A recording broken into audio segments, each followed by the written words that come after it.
Il y a des vies qui ne sont jamais racontées à voix haute, mais qui sont gravées dans chaque ride du visage, dans chaque bague vendue pour payer des études, dans chaque matin commencé avant l'aube sans plainte et sans attente de gratitude. Ceci est l'histoire d'une telle femme, une femme qui a donné tout ce qu'elle avait et même ce qu'elle n'avait pas, et qui à la fin s'est retrouvée seule dans la rue avec un sac à main usé et une lettre qu'elle ne voulait même pas lire. Mais ce qu'elle ne savait pas encore, tandis que le soleil frappait le trottoir et que ses jambes commençaient à fléchir, c'est que le destin s'apprêtait à prendre un tournant que nul d'entre nous n'aurait pu prévoir. Avant de plonger dans cette histoire émouvante, n'oubliez pas de vous abonner à la chaîne, car chaque jour nous vous apportons de nouvelles histoires qui resteront profondément ancrées dans votre cœur. Écrivez-nous en commentaire de quelle ville vous venez, car nous aimons savoir jusqu'où ces émotions voyagent, et laissez un like qui nous aide à continuer. Et maintenant, allons ensemble à Angers. Monique Dubois se réveilla à 5 heures du matin, comme chaque jour depuis 50 ans. Pas besoin de réveil. Le corps se souvenait d'un rythme qui avait commencé bien avant que les enfants ne soient au monde. Un rythme qu'elle avait appris de sa mère et sa mère de sa mère, lever tôt. Cuisine silencieuse, eau qui frémit dans la casserole, et un ordre qui s'établit de lui-même, tandis que le reste de la maison dort encore. Mais ce matin, il n'y avait pas de cuisine qui sentait le pain de campagne. Il n'y avait pas de casserole sur la cuisinière. Il n'y avait pas d'enfant qui allait bientôt courir pieds nus et froids dans le couloir. Il n'y avait que ce petit studio de la rue des Tilleuls, avec un lit où la couverture tricotée main tenait à peine. Une couverture qu'elle avait elle-même tricotée pour l'une de ses filles, et que sa fille lui avait rendue des années plus tard, en disant qu'elle n'allait pas avec ses nouveaux meubles.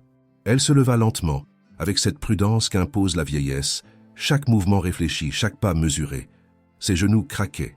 Ses hanches lui rappelaient qu'elle n'avait plus 30, ni 40, ni 50 ans. 72 ans ne pouvaient se cacher derrière la volonté, aussi forte fut-elle. Elle s'approcha de la fenêtre et écarta le rideau de coton, lavé tant de fois qu'il avait perdu sa couleur d'origine. Angers s'éveillait doucement sous elle, les toits aux vieilles tuiles, les façades baroques qui regardèrent la rue comme de dignes matrones, et là-haut, loin au-dessus de tout cela, le ciel qui commençait déjà à grisonner à l'est, promettant une journée qui n'avait rien de spécial. Ou du moins, c'est ce qu'elle pensait. Sur la table, il restait un verre d'eau inachevé et les médicaments pour la tension qu'elle prenait chaque matin. Elle les avala sans hâte, but une gorgée et s'assit sur le bord du lit, avec cette expression qui vient quand on n'a nulle part où aller et pourtant aucune raison de rester. Une semaine plus tôt, tous les 5, maintenant 6, mais elle les comptait toujours comme son cœur le lui dictait, s'était assis dans le salon de Thierry, l'aîné, et lui avait dit ce qu'elle ne pouvait plus repasser dans sa tête sans que son estomac ne se serre. Il l'avait dit calmement, presque bureaucratiquement, comme s'il résolvait un problème administratif qui aurait dû être réglé depuis longtemps. Thierry parla le premier, avec ce ton de cadre supérieur qu'il avait adopté depuis qu'il avait gravi les échelons dans son entreprise. Phrase courte, argument apparemment logique, conclusion inchangée, quelle que fût sa réponse. Il dit qu'il n'avait pas la capacité, qu'il vivait dans un appartement plus petit qu'il ne le devrait, que l'appartement était de toute façon hypothéqué, que sa femme ne pouvait pas accepter une personne de plus sous le même toit. Mireille, qui travaillait comme infirmière à l'hôpital et qui savait toujours trouver des termes techniques pour chaque refus, dit que maman avait besoin de soins professionnels, qu'une maison de retraite n'était pas une honte, que c'était en fait la décision la plus responsable. Gérard, qui travaillait comme comptable et qui avait tout transformé en colonne de chiffres dans sa vie, calcula à voix haute combien il en coûterait si chacun d'eux participait à sa nourriture et à ses médicaments, et conclut que la somme n'était pas réalisable.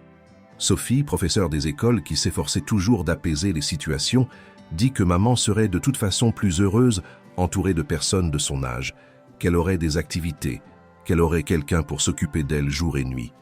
Marc, qui vendait des biens immobiliers et qui avait appris à vendre chaque idée comme si c'était la seule option correcte, dit qu'il existait d'excellentes maisons qui ressemblaient à des hôtels, que c'était une approche moderne de la vieillesse. Et Julie, la plus jeune, celle pour les études de qui Monique avait vendu la seule bague que son mari lui avait offerte pour la Saint-Valentin, dit seulement « Maman, tu seras mieux que seule dans ce studio ». Monique ne pleura pas, elle ne cria pas. Elle ne frappa pas du poing sur la table comme elle l'aurait peut-être voulu. Elle s'assit droite, les mains sur les genoux, et les regarda tour à tour, cherchant quelque chose, peut-être une trace de remords, peut-être un éclair de malaise, peut-être juste un seul regard qui dirait « Mais ce n'est pas juste, maman. Elle ne trouva rien de tout cela. Elle trouva de l'impatience. Elle trouva le soulagement qu'ils cachaient à peine. Elle trouva 6 visages qui regardaient vers la porte, comme s'ils attendaient déjà la fin de la réunion. Elle dit seulement « Je vous donnerai ma réponse dans quelques jours ». Dans ces quelques jours, une somme de 2000 € avait disparu de son compte bancaire. Pas des milliers d'euros, mais des euros, de ceux qui étaient restés inscrits dans d'anciennes dettes qui étaient soudainement apparues à son nom. Des dettes qu'elle ne reconnaissait pas, des dettes dont les papiers ne ressemblaient pas à ceux qu'elle avait jamais signés. Et le lendemain, le propriétaire du studio se présenta à sa porte avec une lettre à la main. Un avis qui disait précisément et froidement qu'elle devait libérer l'appartement dans les 30 jours en raison de factures de services publics impayées. Des factures qui s'étaient accumulées silencieusement, insidieusement. Et elle n'en avait aucune idée car les factures arrivaient à l'adresse de Thierry, qui avait à l'époque pris en charge les papiers, car, avait-il dit alors, maman ne comprenait pas bien ces choses. Elle resta avec cette lettre à la main plus longtemps qu'il ne le fallait. Elle ne comprit pas immédiatement tous les détails, mais elle comprit l'essentiel. Elle était à la rue, littéralement et au figuré. Et ce matin-là, avec les médicaments pour la tension dans l'estomac et sans avoir mangé depuis la veille, elle fit son sac, ce sac usé en cuir qui se souvenait de meilleurs jours, et se dirigea vers le Crédit Mutuel sur la place du Ralliement car elle voulait parler à quelqu'un, à n'importe qui, pour qu'on lui explique ses dettes qui n'étaient pas les siennes. Angers le matin était belle d'une manière douloureuse. Les façades baroques brillaient sous la lumière matinale, la fontaine sur la place murmurait, quelques messieurs âgés promenaient leurs chiens le long de la promenade du parc. Monique marchait lentement, avec ce genre de dignité qu'on adopte quand on n'a plus rien à perdre. Elle n'accélérait pas, ne baissait pas la tête, ne regardait pas le sol. La rue Saint-Laude était à moitié vide. Au coin, il y avait une boulangerie d'où émanait une odeur de pain frais, et elle s'arrêta un instant, inhala cette odeur, et quelque chose en elle se serra car elle n'avait pas mangé depuis la veille au matin et que l'odeur du pain était presque douloureuse quand on n'a pas de quoi le payer. À la banque, elle fut reçue aimablement mais sans véritable aide. L'employé du guichet examina les papiers, fronça les sourcils, alla chercher son supérieur.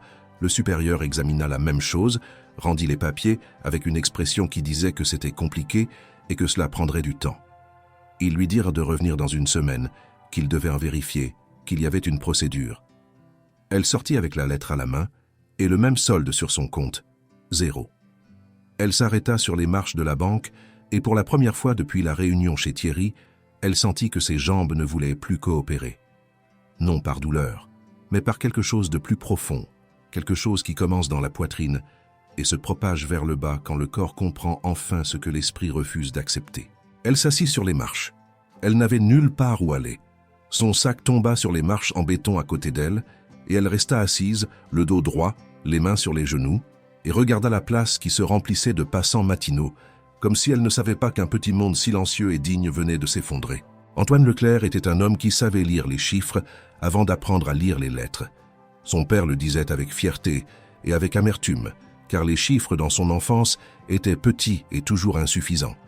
Il avait grandi à Angers, dans le quartier populaire des Ponts-de-Cé, fils d'un tourneur qui faisait 2 équipes pour payer l'école de son unique enfant.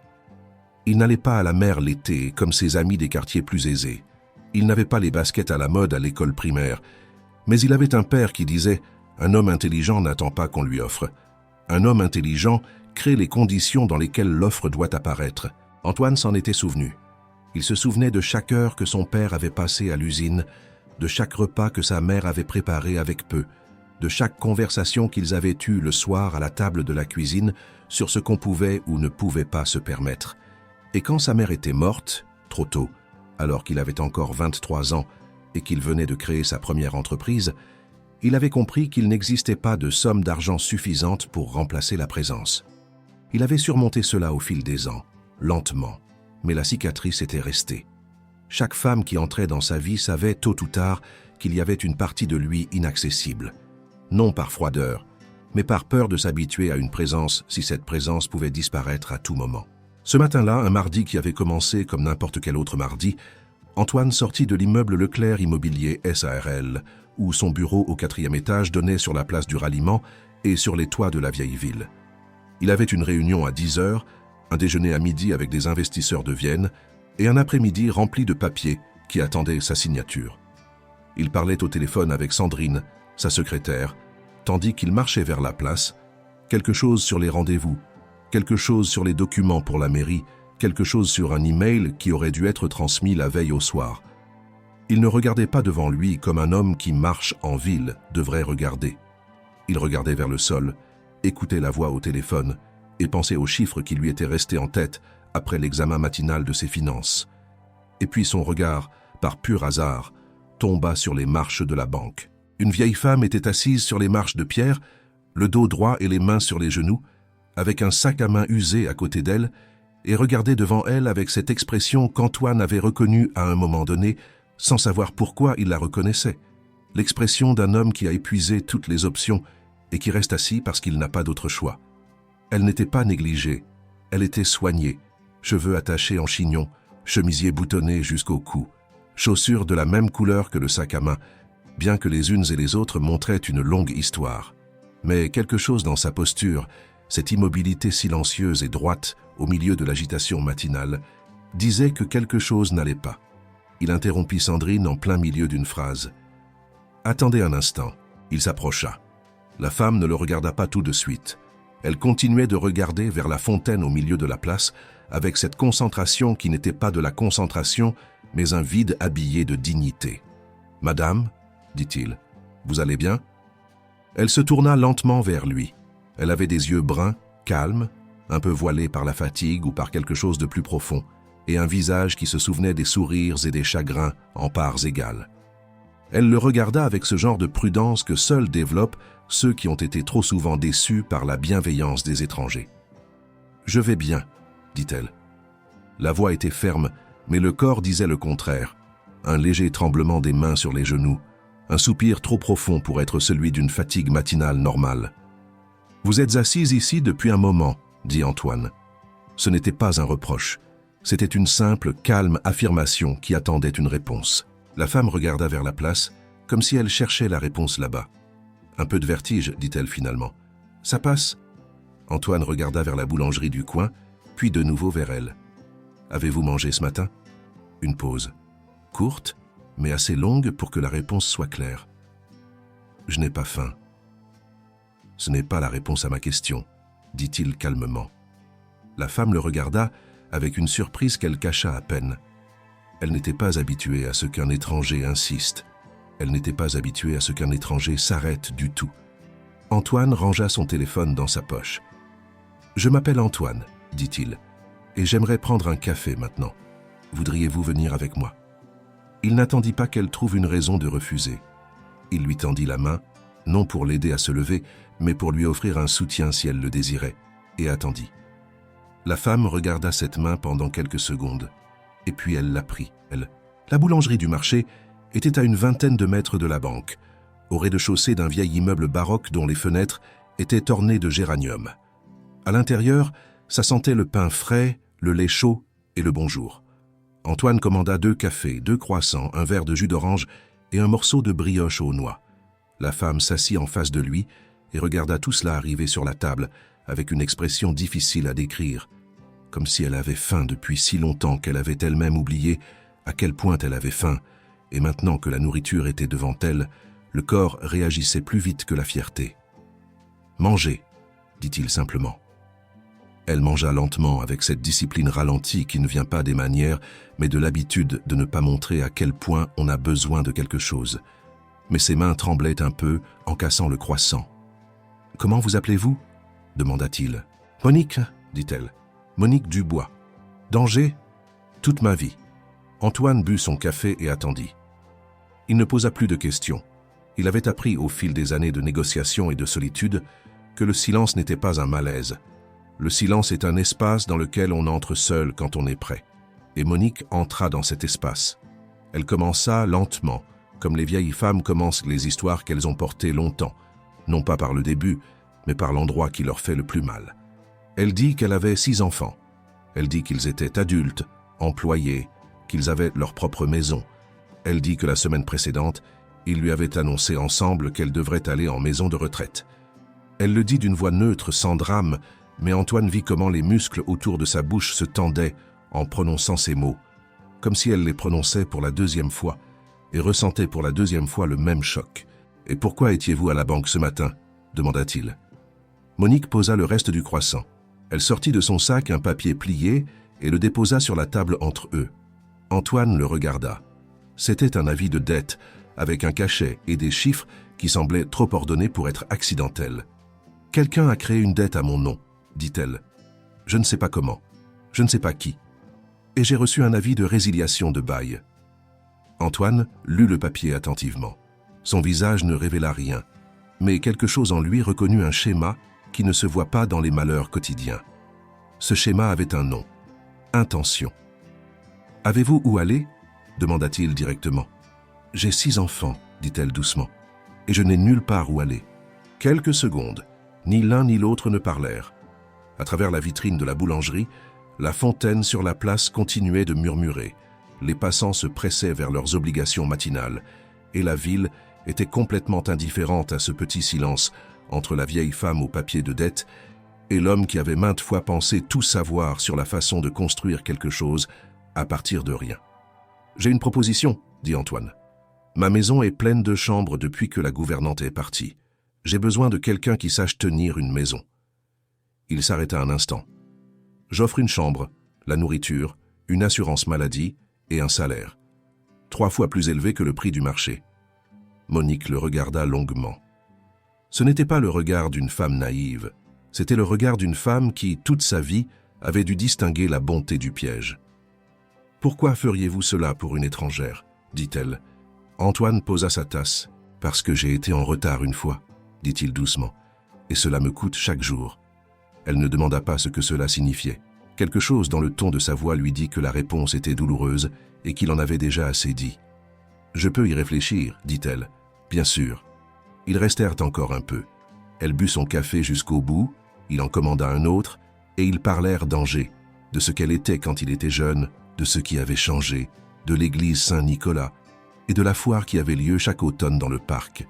Antoine remarqua que dans sa voix, quand elle parlait de la ville, apparaissait quelque chose de chaud et de vivant, quelque chose qui n'était pas présent quand elle parlait de ses enfants. Quand ils sortirent devant la boulangerie, Monique lui dit qu'elle acceptait. « Mais j'ai une condition, » ajouta-t-elle. « Laquelle ? Personne ne me dit ce que je dois faire dans la cuisine. » Antoine rit. Un rire authentique, bref, non forcé. « La cuisine est à vous, dit-il. » Ils se dirigèrent ensemble vers la voiture garée. Et tandis qu'elle marchait à ses côtés, Monique serra d'une main la poignée de son sac à main. Ce sac usé, en cuir, dans lequel se trouvait aussi une boîte à chaussures enveloppée dans du plastique et attachée avec une ficelle, une boîte contenant des photos, des papiers et une lettre jaunie qu'elle n'avait pas ouverte depuis le jour où elle l'avait trouvée pour la première fois sous le plancher de la cuisine de la maison démolie où son mari, Henri Dubois, avait passé ses dernières semaines. Une lettre qui connaissait la réponse à la question qu'elle n'avait pas encore prononcée à voix haute. La voiture entra dans la rue Saint-Aubin et tourna vers le quartier de Belle-Beille, où derrière les haies et les allées bien entretenues se cachaient des maisons qui racontaient un autre genre d'histoire que celle de la rue des Tilleuls. Et quelque part derrière leur voiture, dans l'immeuble Leclerc Immobilier SARL au 4e étage, Sandrine Morel téléphonait pour lui annoncer que 5 messages portant le même nom de famille, Dubois, étaient arrivés et qu'il demandait une réunion d'urgence. La demeure d'Antoine Leclerc se dressait majestueusement au bout d'une allée privée dans le quartier résidentiel de Belle-Beille. Une haie de charme, taillée avec une précision quasi chirurgicale, l'entourait, donnant l'impression que chaque feuille était à sa place. Derrière cette verdure soignée s'étendait un jardin. Loin des aménagements paysagers sophistiqués de ses voisins, avec leurs plantes exotiques et leurs statues de pierre, c'était un véritable jardin de campagne. Des rosiers réclamant leur part d'attention, des arbres fruitiers lourds de promesses, une pelouse offrant son ombre aux heures les plus chaudes. Monique le remarqua depuis la voiture et une paix inattendue l'envahit, comme on reconnaît un visage familier en terre inconnue. L'intérieur de la maison démentait ses premières impressions. Ce n'était pas un musée de la richesse ostentatoire. Point d'or au mur, ni de meubles si précieux qu'on aurait osé s'y asseoir. L'espace était vaste, impeccable, avec de hauts plafonds et des parquets de bois qui craquaient par endroits, un signe rassurant de son âge et de son histoire. Seuls manquaient ces petits riens qui témoignent d'une vie joyeuse. Pas de fleurs dans les vases, pas d'odeur de cuisine dans les couloirs, pas de ces objets futiles qu'on garde parce qu'ils nous enchantent, sans raison particulière. C'était une belle maison, propre, bien chauffée, mais où régnait un silence qui n'était pas la sérénité, mais l'absence. Antoine la conduisit à une chambre au premier étage. Une grande pièce baignée de lumière, avec une fenêtre donnant sur le jardin. Un lit orthopédique, couvert de draps blancs immaculés. Un petit bureau et un fauteuil confortable dans un coin, et une salle de bain privée, avec douche et des étagères où des serviettes blanches, pliées en triangle parfait, l'attendaient. Monique s'arrêta sur le seuil, observant longuement. « C'est trop, » dit-elle, sa voix à peine audible. « Trop pourquoi ?» demanda Antoine. « Pour ce que vous offrez. »« Je vous offre un poste, » répondit Antoine avec un calme inébranlable. « Et un employé mérite des conditions décentes pour travailler. C'est aussi à mon avantage. » Elle entra lentement, passa la main sur la literie douce, puis son regard s'attarda sur le jardin à travers la fenêtre. Sans un mot, sans cérémonie, elle déposa son sac usé sur le bureau et l'ouvrit. Avec une méticulosité touchante, elle en sortit ses maigres possessions. 3 tenues, ses médicaments pour la tension, de petites photos glissées dans des pochettes plastiques, un couteau de cuisine tellement aiguisé qu'il avait perdu la moitié de sa largeur, et enfin, la boîte à chaussures enveloppée dans son sac plastique ficelé. Cette boîte, elle la glissa au fond d'un tiroir, sous ses vêtements, avec cette attention négligente qu'on réserve aux choses précieuses qu'on ne veut pas perdre, mais qu'on préfère ne pas voir tous les jours. Antoine remarqua le geste mais ne fit aucun commentaire. « Le déjeuner est à 13h, dit-il. Le petit déjeuner quand vous voulez. Et le dîner, si vous avez faim, on mange ensemble. Sinon, ce n'est pas obligatoire. Je cuisinerai, dit Monique sans hésitation. Vous savez cuisiner ? Elle le regarda avec cette expression sèche qu'une femme âgée réserve à un homme plus jeune qui vient de poser une question stupide. Pardon, dit Antoine, esquissant un bref sourire. Cet après-midi-là, tandis que Monique s'installait dans sa chambre, Antoine retourna à son bureau. Sandrine l'attendait, une liasse de messages à la main, avec cette expression qu'elle arborait chaque fois qu'elle avait des nouvelles à lui doser avec précaution. « 5 demandes de rendez-vous urgents sont arrivées, dit-elle. Toutes portent le même nom de famille, Dubois. Ils disent que c'est urgent et qu'il s'agit d'une ancienne affaire judiciaire. » Antoine s'arrêta net. « Dubois, répéta-t-il, un écho lointain résonnant dans sa mémoire. « Oui, Thierry Dubois dit qu'il s'agit d'une affaire professionnelle qui vous concerne personnellement.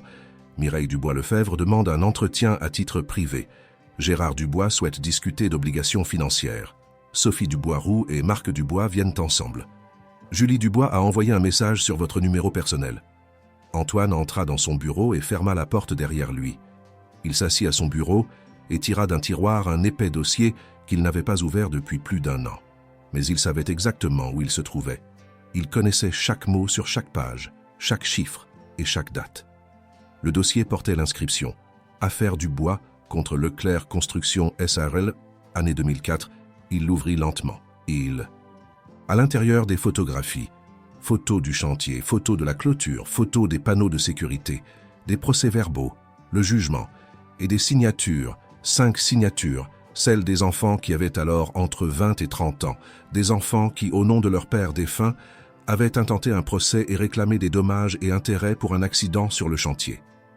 Antoine passa son doigt sur le nom en haut de la liste. Henri Dubois. L'ouvrier tombé d'un échafaudage et décédé des suites de ses blessures. Une tragédie bien réelle. Il avait eu pitié de cet homme. Il en avait pitié chaque fois qu'il y pensait. Mais le procès n'était pas un procès pour une tragédie. C'était un procès pour négligence et imprudence. Et cela n'était pas la vérité. Le chantier avait toutes les protections réglementaires. L'inspection ne l'avait pas confirmé à cause d'un document que quelqu'un avait falsifié. Des témoins avaient changé leur déclaration. Et le jugement était erroné. Leclerc Construction SARL, l'entreprise qui portait son nom, l'entreprise qu'il avait héritée de son père et développée pendant 10 ans, avait dû payer des dommages et intérêts et fermer ses portes en raison des conséquences financières. Antoine avait tout recommencé de zéro, avec une autre entreprise, avec un autre nom sur la façade, mais avec le même savoir-faire et les mêmes principes que son père lui avait enseignés. Il avait réussi. Mais le prix n'était pas seulement financier. Il referma le dossier et le remit à sa place. Il appela Sandrine. « Dites-leur que je les recevrai lundi à 10h, tous ensemble. » Une pause de l'autre côté. « Tous ensemble ?» confirma Sandrine. « Tous ensemble. » Quand il rentra chez lui le soir, une odeur émanait de la cuisine. Une odeur qui n'avait pas imprégné cette maison depuis qu'il s'en souvenait. Ce n'était pas l'odeur d'un plat de restaurant, ni celle d'un plat préparé réchauffé au micro-ondes. C'était l'odeur d'une potée aux saucisses et légumes, avec des feuilles de laurier et du paprika, une odeur qu'Antoine avait sentie pour la dernière fois dans son enfance, dans la cuisine du quartier des Ponts-de-Cé, quand son père rentrait du travail et accrochait sa casquette au porte-manteau près de la porte. Il s'arrêta sur le seuil de la cuisine. Monique se tenait devant la cuisinière, une cuillère en bois à la main. Elle avait enfilé un tablier, le sien sorti de son sac, et cuisinait avec cette concentration tranquille des femmes qui savent ce qu'elles font parce qu'elles l'ont fait toute leur vie. Sur la table, le pain était déjà couvert, des poivrons coupés en lanières et une petite assiette de beurre. « Je ne savais pas si vous aviez des provisions, » dit-elle sans se retourner. « Mais j'ai trouvé des haricots, des travers de porc au congélateur et le reste des légumes qui étaient à 3 jours de la perdition. J'ai fait ce que j'ai pu. »« Ça sent merveilleusement bon, » dit Antoine. « Asseyez-vous. » Ils s'assirent à la table de la cuisine, non pas à la table de la salle à manger en bois poli du couloir où des chandeliers qui n'avaient jamais brûlé étaient posés, mais à celle de la cuisine avec une nappe en tissu et une tasse dans laquelle Monique gardait le sel et le poivre. Antoine ne se souvenait pas de la dernière fois qu'il avait dîné dans une cuisine. Il mangeait au restaurant, il mangeait à son bureau, il mangeait en voiture entre 2 rendez-vous. Mais comme ça, avec la vapeur s'élevant du plat et la fenêtre ouverte parce qu'il faisait chaud dans la cuisine, il n'avait pas mangé comme ça depuis longtemps. Ils mangèrent un moment sans parler. Puis Monique dit lentement, comme si elle avait pesé chaque mot. « Vous devez savoir pourquoi j'étais à cette banque ce matin, pas à cause de dettes dont je ne connais pas l'origine. J'y étais parce que mon fils, l'aîné Thierry, a pris en charge la gestion de mes comptes il y a 2 ans, disant que ce serait plus facile pour moi. Et maintenant, je ne peux pas savoir ce qu'il en est de ces comptes car ils sont à mon nom, mais avec une procuration à son nom. » Antoine posa sa cuillère. « Vous lui aviez donné procuration ?»« Il m'a donné un papier à signer, » dit-elle. « Il a dit que c'était pour le fisc, que c'était une formalité. » Antoine regarda le plat devant lui. « Monique, » dit-il doucement, « il y a quelque chose que vous devriez savoir. Vos enfants m'ont contacté aujourd'hui. Ils demandent un rendez-vous. » La femme ne dit rien pendant quelques secondes. Elle pinça les lèvres. « Pourquoi vous contacterait-il » dit-elle. Mais il n'y avait pas d'étonnement dans sa voix. Il y avait quelque chose de plus ancien, une reconnaissance. « Parce que votre nom de famille et le mien se sont déjà rencontrés, » dit Antoine. Il prit une inspiration. « Votre mari, Henri, travaillait sur mon chantier en 2004. » Le silence qui s'ensuivit fut différent de tous les silences de cette journée. Il était dense, rempli de contenu que tous deux connaissaient, mais que personne n'avait encore prononcé. Monique posa sa cuillère sur l'assiette. Ses mains reposaient sur la table, calmes, mais les doigts serrés. « Je sais qui vous êtes, » dit-elle enfin. « Je savais à la boulangerie. » Antoine leva les yeux vers elle. « Je savais dès que vous avez dit votre nom, » continua-t-elle doucement. « Leclerc. Je n'ai pas oublié ce nom. Je ne l'ai pas oublié depuis 20 ans. Et vous avez quand même accepté de venir. Parce qu'Henri me l'a écrit, dit-elle, dans le journal qu'il tenait pendant sa convalescence. Il a écrit sur la chute, sur la clôture, sur tout. Il a écrit que l'échafaudage était en bon état, qu'il avait glissé sur une planche mouillée, que la seule chose qui le rongeait était que les enfants ne voulaient pas écouter. » Antoine resta immobile. « Les enfants ont intenté le procès sans mon savoir au début, » dit Monique. « Quand je l'ai appris, j'ai essayé de les arrêter. Mais ils étaient têtus, ils avaient un avocat qui leur avait promis de l'argent. Et moi, j'étais triste, épuisé, avec 6 enfants à charge, et personne ne voulait écouter une femme qui pleure. Pourquoi me dites-vous cela maintenant ? Parce que vous avez le droit de savoir, dit-elle, et parce que cette boîte dans mon tiroir, cette boîte à chaussures, est pleine des notes d'Henri, tout ce qu'il a écrit pendant ces dernières semaines, et quelques papiers que j'ai conservés et qui montrent que l'avocat des enfants n'était pas honnête. » Antoine resta longtemps silencieux. Dehors, la nuit était tombée. À travers la fenêtre, on voyait la rue où les phares des voitures passaient avec un bruit occasionnel. La cuisine était chaude, l'odeur de la potée emplissait l'air, et ces 2 personnes qui, 10 secondes plus tôt, étaient des étrangers et qui partageaient maintenant une nappe et une vérité lourde de 20 ans, étaient assises l'une en face de l'autre dans une cuisine qui, cette nuit-là, commençait à devenir un foyer. « Puis-je voir ces notes ?» dit Antoine enfin. « Vous pouvez, » dit Monique, « quand vous serez prêt. » Et quand je le serai. Elle se leva et commença à ramasser les assiettes. Antoine regarda ses mains, calmes, habiles. Des mains qui avaient travaillé toute leur vie et qui travaillaient encore, et qui, même à cet instant, au milieu de tout, ne savaient qu'une chose: nettoyer, ranger et continuer le lendemain. Le lendemain matin, Monique se leva à 5 heures. Antoine l'entendit car il avait lui-même mal dormi. Il était resté dans l'obscurité, les yeux ouverts au plafond, avec des pensées qui revenaient alternativement au dossier dans le tiroir, à la femme dans la cuisine, aux 5 appels du même nom de famille, et à quelque chose qu'il ressentait sans pouvoir le nommer. Quelque chose entre le malaise, la gratitude et la détermination de ne pas être en retard cette fois-ci. À 7 heures, il descendit à la cuisine. Le petit déjeuner était dressé sur la table, café fraîchement préparé dans une cafetière en fonte, fromage râpé dans un bol, pain que Monique avait levé tôt et cuit, tomates coupées en tranches avec de l'huile et du sel, et un verre de jus. Il s'assit. Il prit son café. « C'est trop de travail pour 5 heures du matin, » dit-il. « Ce n'est pas du travail, » dit Monique. « Le travail, c'est quand on travaille pour quelqu'un qui s'en moque. Ça, je le fais parce que je le veux. » Antoine but son café et regarda le jardin par la fenêtre. Le soleil commençait à peine à percer à travers les branches et la première lumière du matin tombait sur la pelouse avec cette tendresse qui ne dure que quelques minutes avant que le jour ne devienne pleinement le jour. « Je vais à la réunion avec vos enfants lundi, » dit-il. Monique était assise en face, une tasse de thé à la main. « Je sais, » dit-elle. « Voulez-vous me dire ce que vous attendez de cette réunion ?» La femme regarda son thé. « J'attends qu'ils viennent avec une offre, » dit-elle, « et que cette offre leur semble raisonnable dans leur esprit. » « Et qu'est-ce qui n'est pas raisonnable ?» Monique leva les yeux. « Ce qui n'est pas raisonnable, » dit-elle doucement, « c'est qu'ils ont pris de l'argent qui n'était pas juste, et qu'ils ont utilisé cet argent chacun pour soi. Thierry pour un appartement, Mireille pour une spécialisation, Gérard pour un investissement, Sophie pour un appartement à Paris, Marc pour un local commercial, Julie pour une voiture et un salon. Et que moi, qui étais contre tout cela dès le premier jour, je n'ai pas reçu un centime. Et que maintenant, après avoir dépensé cet argent, ils viennent me voir avec des papiers pour une maison de retraite. » Sa voix ne tremblait pas. Elle n'était ni amère ni dramatique. Elle était juste vraie, comme sont vraies les phrases qui méritent d'être prononcées depuis longtemps. Antoine posa sa tasse. « Ce sera lundi, » dit-il. « Nous verrons ensemble ce qu'ils viennent proposer. » Monique hocha la tête. Puis elle se leva, se tourna vers la cuisinière et commença à préparer un gratin dauphinois pour le déjeuner, comme si c'était la chose la plus normale du monde.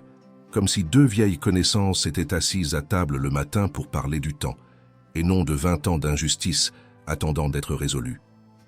À travers la fenêtre de la cuisine, dans le jardin, un rosier avait ouvert sa première pétale de la saison. Antoine le remarqua car Monique était sortie avec un verre d'eau et l'avait arrosé doucement, attentivement, comme si elle savait exactement la quantité nécessaire, ni trop, ni trop peu.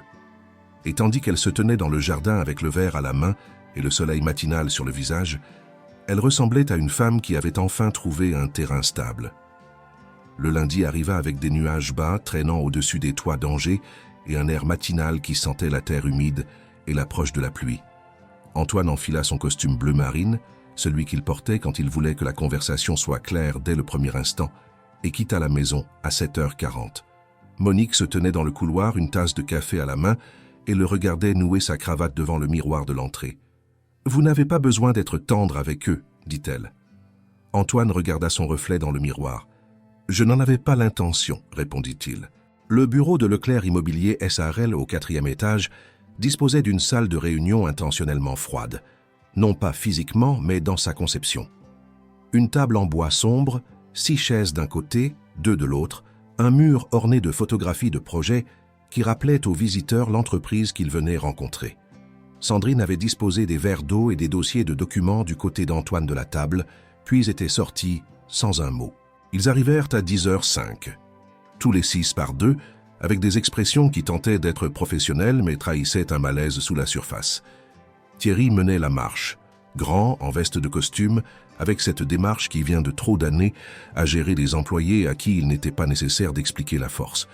Mireille était à ses côtés, cheveux lisses, uniforme blanc, sous un manteau d'infirmière qui montrait qu'elle venait du travail ou qu'elle s'habillait ainsi pour faire bonne impression. Gérard portait une mallette. Sophie tenait un petit sac à main et regardait le sol avec ce genre de malaise qui vient d'une conscience qui s'éveille. Marc était dans un costume qui semblait plus cher qu'il ne l'était. Julie, la plus jeune, une trentaine d'années, un visage qui avait les traits de sa mère mais pas sa sérénité, entra la dernière et s'assit sans un mot de salutation. Antoine était assis à l'autre bout de la table. À côté de lui, un dossier. Ses mains reposaient calmement sur la table. « Merci d'être venu », dit-il sans préambule. « J'ai 1 heure. » Thierry prit l'initiative, ce à quoi Antoine s'attendait. « Monsieur Leclerc, » commença-t-il d'un ton qui se voulait raisonnable, « nous comprenons que la situation avec notre mère est inhabituelle. Nous comprenons que vous lui ayez offert un logement. J'apprécie ce geste d'humanité. Mais nous devons être honnêtes. Notre mère est une femme âgée avec des besoins médicaux et elle ne devrait pas être chez un étranger sans une surveillance professionnelle. Votre mère a 72 ans, prend des médicaments pour la tension et a une motricité parfaite, dit Antoine directement. Quelle est la surveillance professionnelle qui manque? Il y a des situations que les profanes ne reconnaissent pas, intervint Mireille avec cette autorité médicale qui était censée clore le débat. Qu'avez-vous son médecin? Demanda Antoine. Mireille hésita. Non, mais... Alors votre avis médical n'est pas pertinent pour cette réunion. Gérard ouvrit sa mallette.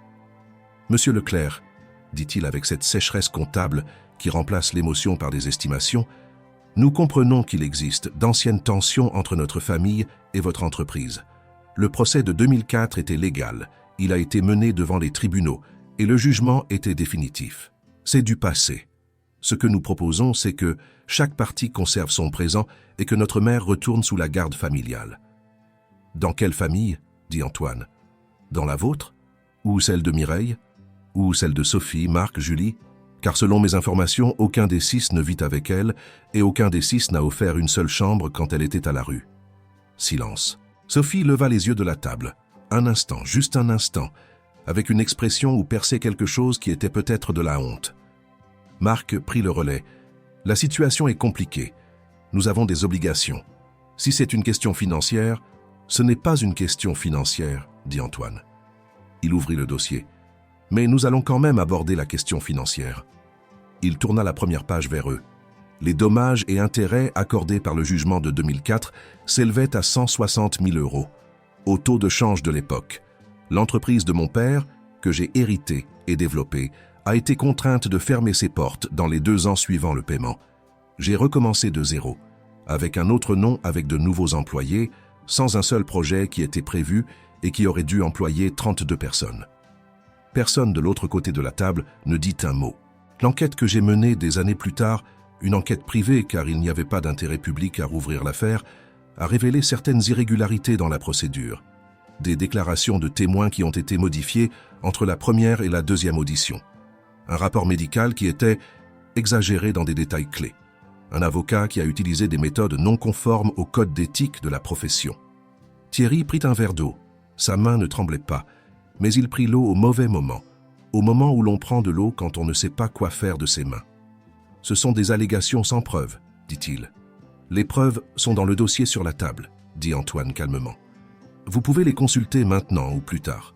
Julie parla pour la première fois d'une voix un peu plus douce que les autres. Que voulez-vous exactement de nous? Je ne demande encore rien, dit Antoine. Je vous ai convoqué à cette réunion parce que vous m'avez appelé. Vous vouliez parler. Nous parlons. Mais vous avez une intention, dit Thierry. J'ai l'intention de comprendre la situation dans son intégralité, dit Antoine. Et l'intention que votre mère ait une vie sûre et digne tant qu'elle est sous mon toit. Combien de temps comptez-vous? Commença Gérard. Jusqu'à ce que je décide autrement. Ou jusqu'à ce qu'elle décide autrement. Il ferma le dossier. Votre mère est une femme adulte et capable. Elle n'est pas un objet de négociation. Thierry se pencha légèrement en avant.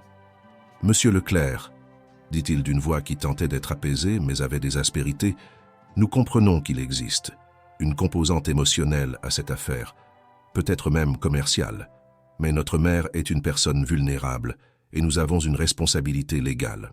Une responsabilité légale, vous l'avez, dit Antoine, et c'est justement ce qui est intéressant d'un point de vue juridique, car l'abandon d'un proche parent sans soins, sans moyens et sans logement existe dans le code pénal français comme un délit. Il s'arrêta. J'ai un avocat qui s'en occupe.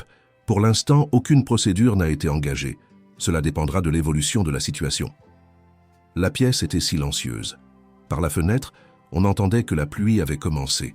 Sophie dit quelque chose doucement, presque pour elle-même.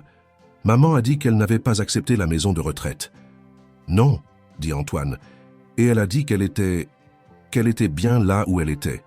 Elle l'a dit. Sophie regarda la table. Quelque chose travaillait sur son visage, une bataille intérieure entre ce qu'elle avait apporté à la réunion et ce qu'elle, peut-être, au fond d'elle, savait encore. Marc dit soudain avec ce ton qu'il utilisait quand il vendait et qu'il n'avait pas de meilleur argument. Nous pouvons discuter d'une compensation pour les désagréments. S'il y a un moyen de résoudre cela à l'amiable. Antoine le regarda droit dans les yeux. Combien? Marc hésita, puis il donna un chiffre. Antoine referma lentement le dossier, se leva lentement, regarda chacun d'eux à tour de rôle. La sortie est à gauche, dit-il. Sandrine vous montrera. Il quitta la pièce sans un mot de plus. La pluie tombait régulièrement tandis qu'il rentrait chez lui. La radio était silencieuse. Il pensait aux chiffres que Marc avait proposés. Il n'était pas petit, mais il n'était pas non plus proche de ce qui était réellement en jeu ici. Il s'agissait de quelque chose de plus lourd que l'argent.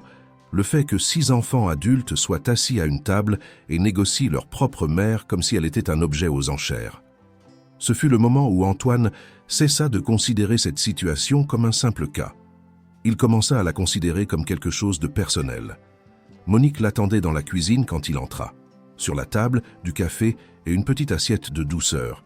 Des petits gâteaux aux noisettes faits maison qui sentaient la cuisine des Ponts de Cé, la mère. Quelque chose qu'il avait perdu depuis longtemps. « Comment ça s'est passé ?» demanda-t-elle. « Comme vous l'aviez dit, » répondit-il. « Une offre. Vous avez accepté ?» Bien sûr que non. Monique hocha la tête. Elle prit sa tasse et s'assit silencieuse, tandis que la pluie martelait la fenêtre. Julie était silencieuse, dit Antoine. Et Sophie a dit quelque chose, qu'elle savait que vous n'aviez pas accepté la maison de retraite. Monique regarda sa tasse. Sophie a toujours su ce qui était juste, dit-elle doucement. Elle a juste toujours choisi ce qui était le plus facile. Pensez-vous qu'elle puisse changer? Je pense qu'ils ont tous été de bons enfants un jour, dit Monique. Mais les bons enfants grandissent et ont des factures, des hypothèques et des peurs.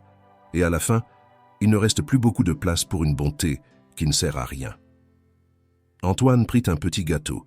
Il était bon, croustillant à l'extérieur, moelleux à l'intérieur, avec une saveur plus ancienne que lui. « D'où vient la recette ?» demanda-t-il. « De ma mère, » dit Monique, « et de sa mère, et de la sienne. » Ils restèrent encore un peu en silence.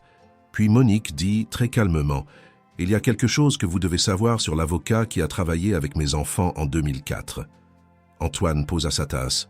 « Son véritable travail n'était pas de représenter les enfants, » continua-t-elle. Il cherchait des gens qui avaient des griefs contre des entreprises. Il a trouvé Thierry. Il avait 28 ans à l'époque et était en colère et triste à cause de son père. Il lui a promis qu'il y aurait une indemnisation certaine si les bonnes circonstances étaient recréées. Elle s'arrêta. Une partie de ce qui a été écrit dans la plainte ne venait pas des enfants. Cela venait de lui. Avez-vous cela écrit quelque part? J'ai la conversation qu'Henri a eue avec l'avocat à l'hôpital, dit-elle. L'avocat, maître Bernard Lavigne, était venu rendre visite à Henri, pensant qu'il pourrait le convaincre de porter plainte lui-même. Henri a refusé. Mais Henri avait l'habitude de tout écrire. Il tenait un journal depuis qu'il avait 15 ans. Et il a noté cette conversation, chaque phrase, avec la date et le nom. Antoine posa lentement les tasses sur la table et regarda la femme en face de lui. « Monique, dit-il lentement, cette note est une preuve. »« Je sais, dit-elle. C'est pourquoi je la garde depuis 20 ans. Pourquoi ne l'avez-vous pas remise plus tôt ?» Elle le regarda droit dans les yeux, ses yeux bruns calmes et profonds. « Parce que ce sont mes enfants, dit-elle, quoi qu'ils aient fait, et parce que j'avais peur de ce qui leur arriverait. » Elle s'arrêta. Mais quelque chose a changé quand ils m'ont laissé à la rue avec une lettre d'expulsion et des numéros bloqués. Quelque chose en moi s'est remis en place, là où cela aurait dû être depuis longtemps. Antoine se leva. Il alla à la fenêtre et regarda le jardin sous la pluie. La rose avait refermé ses pétales. La pelouse s'assombrissait d'humidité. « Nous aurons besoin d'un avocat, dit-il. Un bon. »« Vous en avez un bon ?» Il rit brièvement. « J'en ai 3. » Monique se leva et commença à ramasser les tasses. Tandis qu'elle les portait vers l'évier, elle dit, comme en passant, « C'est Thierry qui a créé la dette à mon nom. » Antoine se retourna. « Vous avez une preuve ? » « J'ai le reçu de paiement, dit-elle, avec sa signature. Je l'ai trouvé par hasard dans l'une des correspondances qu'il m'avait données à signer l'année dernière. Je n'ai rien dit à l'époque, mais je ne l'ai pas jeté. » Elle posa les tasses dans l'évier et ouvrit le robinet. L'eau murmurait, la pluie martelait la fenêtre. Et quelque part dans ce silence domestique, entre les tasses, les reçus et le journal d'un homme parti depuis longtemps, une mosaïque qui attendait 20 ans d'être achevée commençait lentement, soigneusement à se reconstituer. Le lendemain, un des voisins de la rue, un monsieur âgé avec qui Monique avait commencé à échanger des salutations lors de ses promenades matinales dans le jardin, lui dit qu'il avait vu une jeune femme garer sa voiture en face de la maison et y rester assise pendant 1 heure. Il décrivit la voiture, grise, avec des plaques d'Angers, un vieux modèle que Monique reconnut aussitôt. La voiture de Julie. Elle en parla à Antoine le soir. « Je suppose qu'elle ne veut pas entrer, dit-il. »« Je suppose qu'elle ne sait pas ce qu'elle veut, dit Monique. Et elle n'ajouta rien, car parfois la chose la plus sage à faire est d'attendre que quelqu'un trouve lui-même la porte vers laquelle il se tourne déjà. La boîte à chaussures reposait au fond du tiroir, sous les vêtements de Monique, depuis 1 semaine, et Antoine n'avait pas posé de questions à son sujet. Il ne voulait pas précipiter ce qui devait suivre son propre rythme. Il avait appris cela dans les négociations, dans les amitiés, dans tout ce qui durait plus d'1 jour, que la pression tue la confiance plus vite que le silence. Alors il se tut et attendit, et la maison commença lentement à changer d'odeur. Ce n'était pas seulement la nourriture, c'était une combinaison de petites choses innombrables mais perceptibles. L'odeur de lavande séchée que Monique avait placée entre le linge dans l'armoire du couloir, l'odeur de la cire avec laquelle elle avait frotté les cadres de porte en bois, l'odeur du basilic frais qu'elle avait planté dans un pot sur le rebord de la fenêtre de la cuisine et qui cherchait le soleil, le trouvant chaque matin. Antoine rentrait chez lui et sentait la différence entre cette maison et celle d'il y a 10 jours, avec les mêmes meubles mais un air différent. Et il ne savait pas nommer cette différence, mais il savait qu'elle était bonne. Monique ne le traitait pas comme un patron. Elle ne le traitait pas non plus comme un ami de manière habituelle. Elle le traitait avec ce genre de distance égale et chaleureuse que seules ont les femmes assez âgées pour n'avoir plus rien à prouver à personne, qui voient l'homme tel qu'il est, sans attention excessive ni froideur excessive, et qui sont capables de dire bonjour et la vérité à la même table. Il appréciait cela plus qu'il ne pouvait le dire. Un vendredi soir, alors qu'ils étaient assis sur la véranda, buvant du thé et observant le vent violent qui pliait les cimes des arbres fruitiers du jardin, Monique aborda elle-même le sujet qui flottait entre eux depuis le premier jour. « Henri était un homme bon, dit-elle. » Elle ne commença pas par une introduction. Elle le dit comme on dit quelque chose pour lequel on attend longtemps le bon moment. Il n'était pas parfait. Il était têtu, parfois trop silencieux, parfois trop fier pour demander de l'aide. Mais il était bon. Il rentrait à la maison avec les mains sales et le cœur pur. Et jamais, pas une seule fois, il n'a interrompu quelque chose dit à table pour parler de lui. Antoine écouta sans l'interrompre. « Quand il est tombé, continua Monique, je n'ai pas tout de suite su à quel point c'était grave. On m'a dit qu'il était conscient, qu'il pouvait se rétablir, que cela prendrait beaucoup de temps. Et il était optimiste. Il écrivait dans son journal tous les jours. Il écrivait sur les enfants, sur le jardin que nous avions alors dans l'ancien appartement, sur ce qu'il ferait quand il sortirait. Et puis, les complications ont commencé, l'une après l'autre. Elle s'arrêta. Son regard était tourné vers le jardin, mais elle ne le voyait pas. 1 semaine avant qu'il ne parte, il m'a dit « Ne laisse pas les enfants faire des bêtises avec cet accident. » Il m'a dit exactement cela. Et je ne lui ai pas promis car je ne croyais pas qu'il partirait si vite. Je pensais qu'il y avait du temps. Elle ne pleurait pas. Elle parlait d'une voix neutre, avec cette précision sèche qui vient du fait qu'une histoire passe plusieurs fois à travers une personne et se lave de toute dramaturgie. « Quand les enfants ont intenté le procès, dit-elle, j'étais dans un état lamentable. 6 enfants, pas de revenus, un loyer à payer. Thierry était adulte, il était l'aîné et il a tout pris en main. Les papiers, l'avocat, les délais. Et j'étais tellement épuisé que j'ai signé. Je n'ai pas lu ce que je signais. Je n'ai pas posé assez de questions. Je pensais que les enfants voulaient la justice. Doucement. Je ne savais pas alors qu'ils voulaient de l'argent. » Antoine posa sa tasse sur la table en bois de la véranda. « Quand avez-vous appris la vérité sur l'avocat ?»« 1 an plus tard, dit Monique. Un des témoins qui était sur le chantier, un vieil homme, retraité, il s'appelait Joseph Martin. est venu me voir lui-même, à ma porte. Il m'a dit qu'il était désolé, que quelqu'un l'avait appelé et lui avait demandé s'il changerait une partie de sa déclaration pour une certaine somme. Il m'a dit qu'il avait refusé, mais qu'il ne savait pas qui avait accepté, et que cela lui pesait sur la conscience depuis longtemps. Elle regarda son thé. Je suis allé voir Thierry. Il m'a dit que Joseph était un vieil homme qui mélangeait les choses, que tout était légal, que le procès avançait et que je ne pouvais rien faire. Elle s'arrêta, et j'ai cédé, parce que j'étais fatigué, parce que j'avais 6 enfants à charge, parce que je n'avais pas la force de me battre. « Joseph est-il toujours en vie ?» demanda Antoine. « Je ne sais pas, » dit Monique. Il n'était déjà plus jeune à l'époque. Antoine resta silencieux un instant, puis il dit « J'ai une équipe d'enquêteurs, privés, des gens qui ont travaillé sur certaines de mes vieilles affaires. Je leur ai donné pour mission de trouver tout ce qui peut être trouvé sur l'avocat qui a mené ce procès. Il s'appelait Maître Bernard Lavigne. » Monique se tourna vers lui. « Vous connaissez son nom ?»« Il est dans le dossier, » dit Antoine. « Et Maître Lavigne n'a pas arrêté de travailler en 2004. Il a eu des procès similaires 3 fois après cela. L'un d'eux est tombé sous le coup de la prescription. 2 ont été réglés à l'amiable. Mais dans tous, il y a le même schéma. Des témoins qui changent leur déclaration, des rapports médicaux exagérés et un règlement rapide sans discussion. » Monique le regarda longuement. « Pourquoi faites-vous cela ?» dit-elle enfin. « Parce que quelqu'un a utilisé la tragédie de votre mari comme un instrument, » dit Antoine. « Et parce que vos enfants étaient jeunes et naïfs et que quelqu'un les a exploités. Et parce que Henri, l'homme tel que vous le décrivez, aurait voulu que la vérité soit connue. » La femme resta longtemps silencieuse. « Il y a autre chose dans la boîte, » dit-elle enfin. « Quelque chose que je n'ai dit ni à Thierry, ni à personne. » Elle se leva et rentra à l'intérieur. Antoine entendit des pas dans l'escalier, le bruit d'un tiroir, le léger bruissement de sacs en plastique. Elle revint quelques minutes plus tard avec la boîte à chaussures à la main, et cette fois, elle ne la portait pas comme un fardeau. Elle la portait droit, comme si elle avait enfin décidé que le moment était venu. Elle la posa sur la table entre eux et dénoua la ficelle. À l'intérieur, des photographies, en noir et blanc, au bord jauni, des photos du chantier, des photos datées et des journaux, 3 minces carnets remplis d'une écriture fine et soignée qu'Antoine put lire dans les premières lignes à la lumière du crépuscule sur la véranda.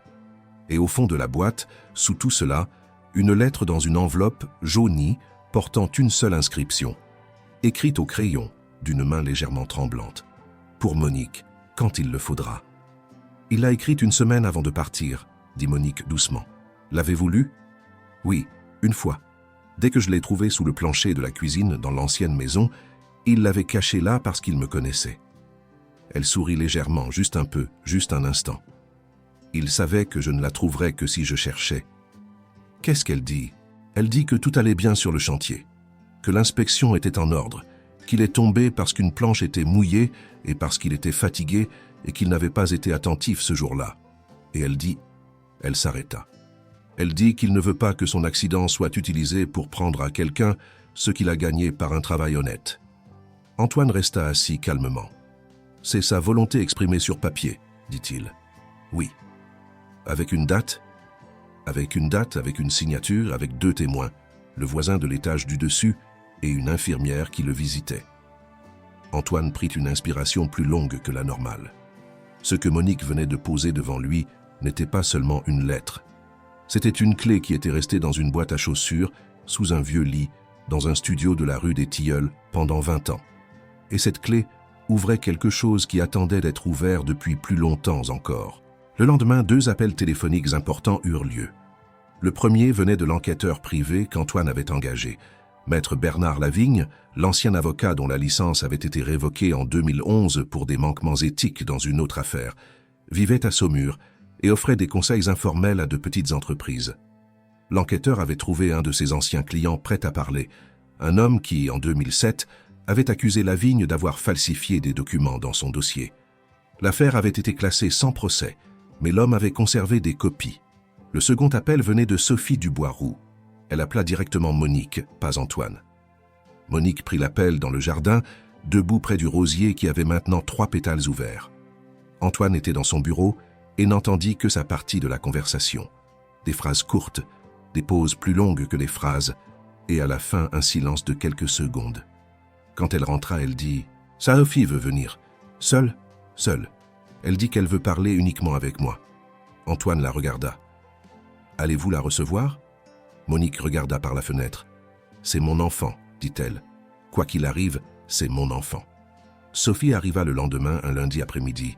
Elle était sans veste, en vêtements simples, avec un visage qui semblait fatigué d'une manière qui ne vient pas d'une mauvaise nuit, mais de nombreuses nuits consécutives. Elle entra dans le couloir et s'arrêta devant sa mère, et ne dit rien. Elle la regarda simplement avec cette expression qui était à moitié honte et à moitié soulagement d'être là.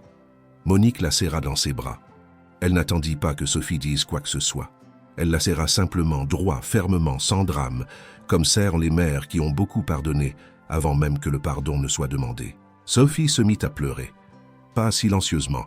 Elle pleura fort, le nez enfoui dans l'épaule de sa mère, comme si quelque chose s'était brisé en elle qui était resté longtemps sous pression.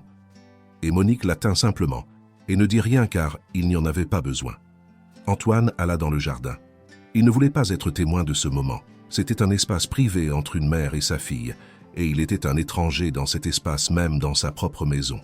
Il s'assit sur un banc près de l'arbre fruitier et écouta la pluie fine qui commençait à tomber et regarda l'eau couler des feuilles sur la pelouse.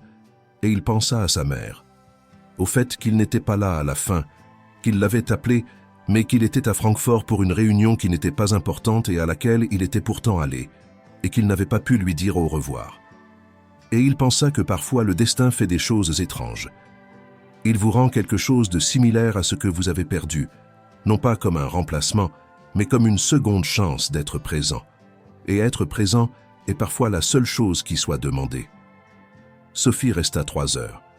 Quand elle sortit, elle passa devant Antoine dans le couloir et dit doucement, en regardant le sol, « Merci de l'avoir accueilli. »« Ce n'est pas un mérite, » dit Antoine. « Si, » dit Sophie. Et elle sortit. Monique était assise dans le fauteuil du salon, buvant son thé avec une expression qui n'était ni joyeuse ni triste.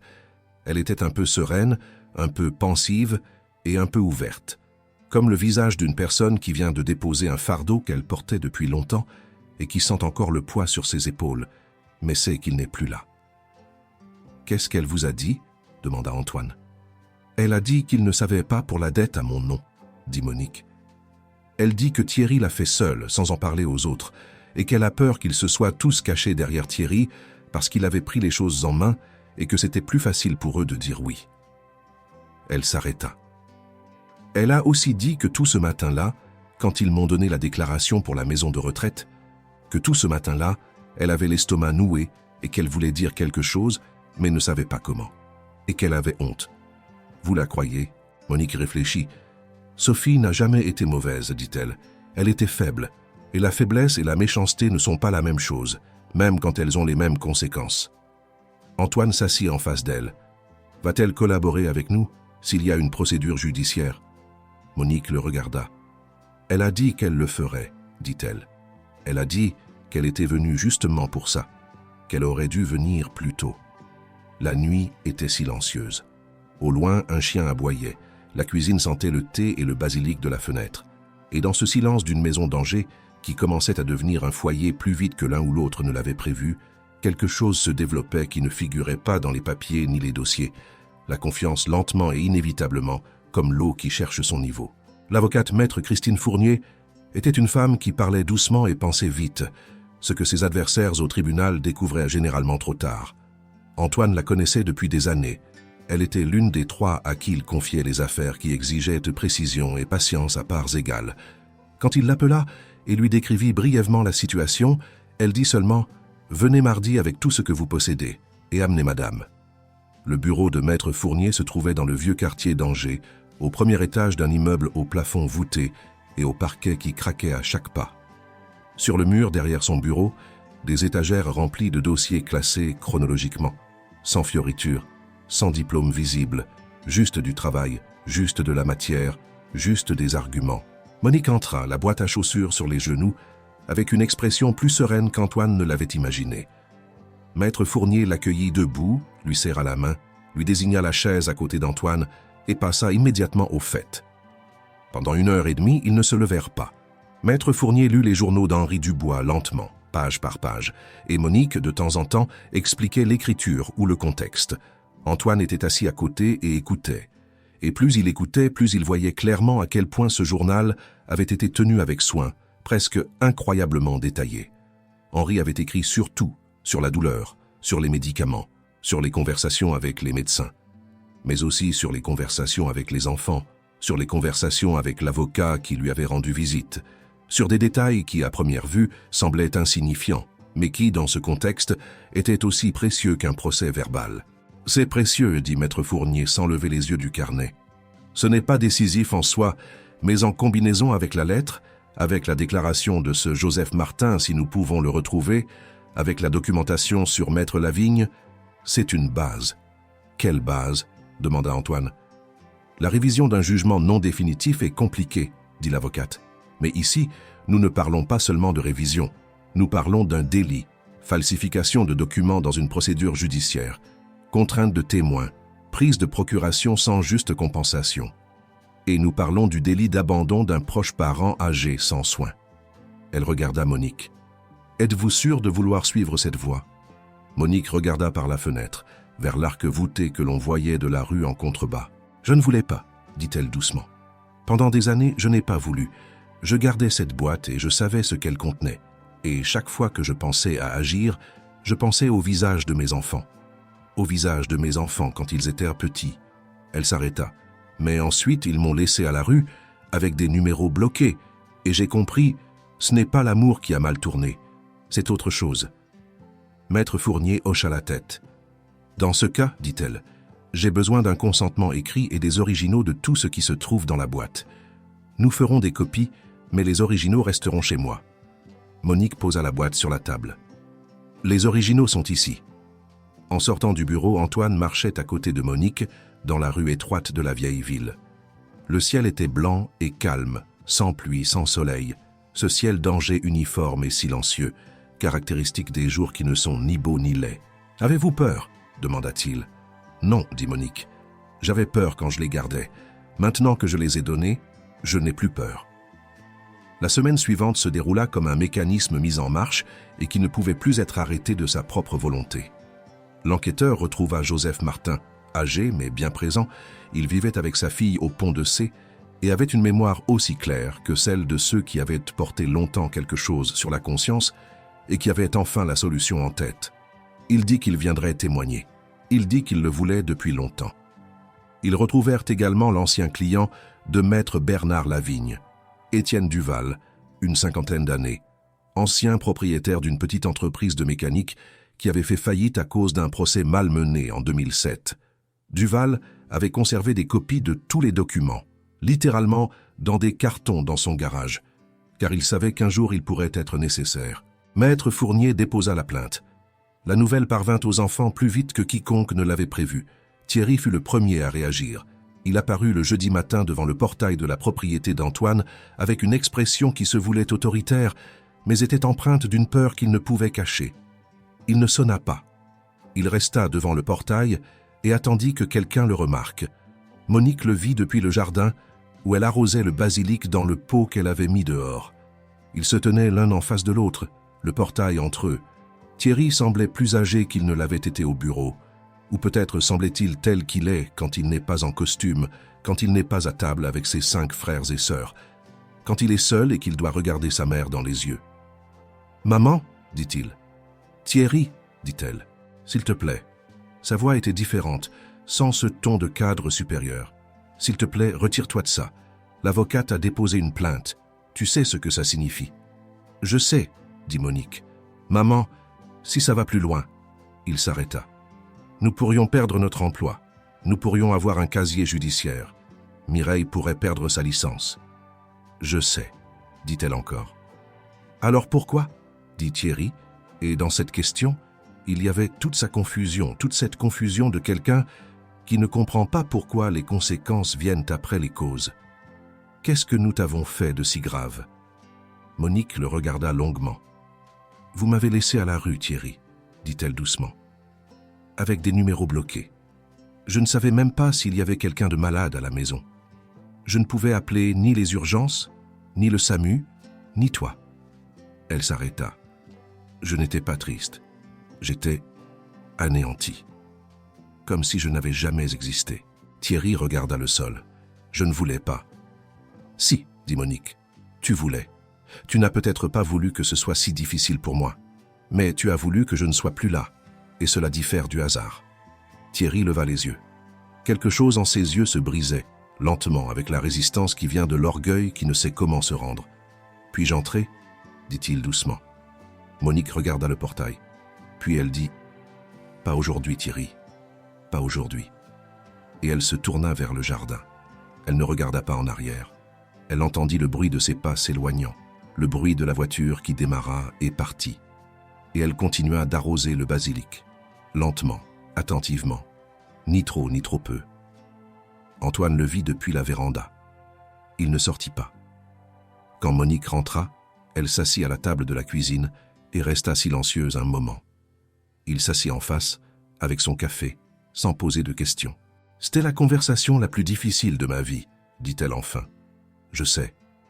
Pas parce que j'ai dit non, » continua-t-elle, « mais parce que je le regardais et que je voyais le petit garçon qui était bon, qui avait 10 ans et qui me ramassait des châtaignes dans les poches de son manteau parce qu'il savait que j'aimais les châtaignes. » Sa voix était calme, mais basse. « Et qui est ce même petit garçon qui m'a laissé à la rue avec des numéros bloqués ?» Antoine ne dit rien.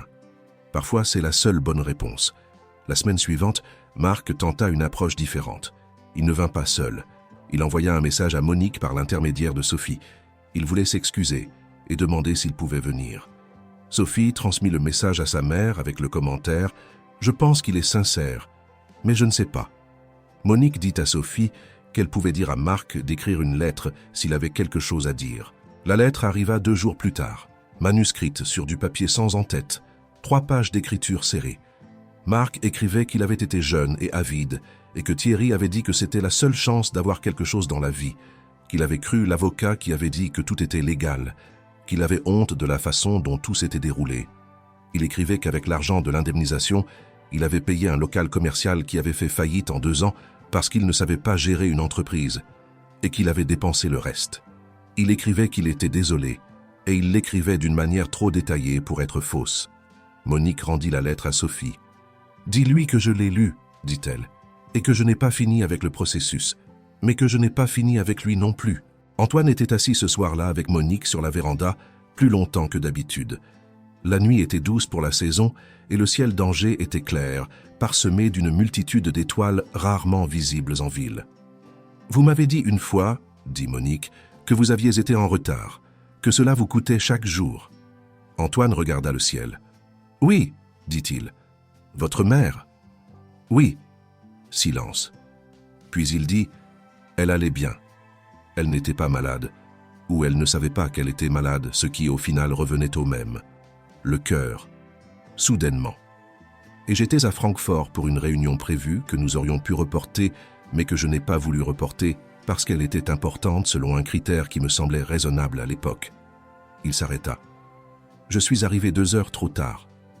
Auriez-vous pu changer quoi que ce soit si vous aviez été là ?»« Non, » dit-il, « mais ce n'est pas le propos. »« Je sais quel est le propos, » dit Monique doucement. Ils restèrent encore un peu, puis Monique dit quelque chose de très calme, sans chaleur excessive, mais avec tout le sens qu'il fallait à cette phrase. « Vous n'êtes pas arrivé en retard, Antoine. Vous étiez juste à la mauvaise réunion. » Il la regarda. Il ne dit rien. Mais quelque chose en lui reçut cette phrase et la déposa à un endroit auquel personne d'autre n'avait eu accès depuis des années.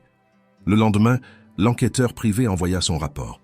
Joseph Martin était prêt à témoigner. Étienne Duval avait fourni les originaux des documents. Maître Fournier annonça que la plainte passait en instruction, et les journaux commencèrent à publier les premières brèves, encore sans nom, juste avec une description de l'affaire parlant d'un ancien avocat dont la licence avait été révoquée et d'un cas qui était rouvert. Monique lisait les journaux le matin à la table de la cuisine, lentement, une tasse de café à la main. Antoine était assis à côté d'elle. Elle ne dit rien sur les journaux. Elle les plia simplement, les posa au bout de la table et se leva pour préparer le petit déjeuner. Et 1 semaine plus tard, un samedi, alors que Monique se promenait dans le jardin et arrosait les rosiers qui avaient déjà 6 pétales ouverts, Julie apparut au portail. La plus jeune, celle qui avait dit « Maman, tu seras mieux que seule dans ce studio ».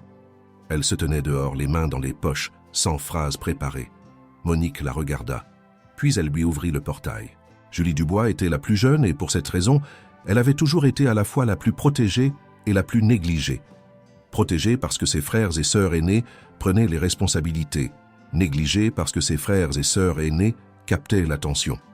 Elle avait grandi en regardant sa mère travailler et ses frères et sœurs grandir et partir peu à peu, et elle était toujours celle qui restait un peu plus longtemps, non pas parce qu'elle était plus paresseuse ou plus faible, mais parce qu'elle savait peut-être plus longtemps que les autres ce que l'on perdait en partant. Elle entra dans le jardin avec cette prudence avec laquelle on entre dans un espace qui n'est pas le sien, mais où l'on est invité. Monique marcha à ses côtés vers le banc sous l'arbre fruitier et elle ne dirait rien jusqu'à ce qu'elle s'asseye. « Je ne savais pas pour les dettes, » dit Julie immédiatement, non comme une excuse, mais comme une information. « Je sais, » dit Monique. « Je ne savais pas que Thierry avait pris la procuration sur ton compte. »« Je sais aussi. Mais j'étais là, » dit Julie, « à cette réunion. Et j'ai dit ce que j'ai dit. » Elle regarda ses mains. « Et je ne me suis pas opposée. » Monique resta silencieuse. « J'avais peur de Thierry, » dit Julie doucement. « J'ai toujours eu peur de lui. Pas physiquement, mais de cette manière. Quand Thierry dit quelque chose, nous sommes tous d'accord, parce que personne ne veut être celui qui s'oppose. Et c'est de la lâcheté, je sais. Mais c'est comme ça. »« Je sais aussi, » dit Monique. Julie leva les yeux. « Comment peux-tu être si calme ?»« Je ne suis pas toujours calme, » dit Monique. « J'ai aussi des nuits où je suis furieuse et où je voudrais être plus bruyante que je ne le suis. Mais la fureur ne change pas ce qui est. Elle ne fait que m'épuiser. » Elles restèrent silencieuses un moment. Des oiseaux passaient au-dessus des arbres fruitiers et le ciel avait ces nuages indistincts qui promettent un changement de temps, mais le retardent. « J'ai quelque chose à te dire, » dit Julie enfin, d'une voix un peu plus lourde que les phrases précédentes. « Quelque chose que ni Sophie ni les autres ne savent. » Monique attendit. « Une semaine avant cette réunion dans l'appartement de Thierry, » dit Julie, « il y a eu une conversation entre Thierry, Gérard et Mireille. J'étais par hasard dans le couloir quand ils parlèrent dans le salon. Ils ne m'ont pas entendu. » Elle s'arrêta. « Ils parlaient de ce qu'il adviendrait de ton appartement quand tu partirais. Gérard a dit que le droit de location était transférable si tu obtenais un consentement écrit. Et Thierry a dit que ce ne serait pas un problème. » Elle regarda sa mère droit dans les yeux.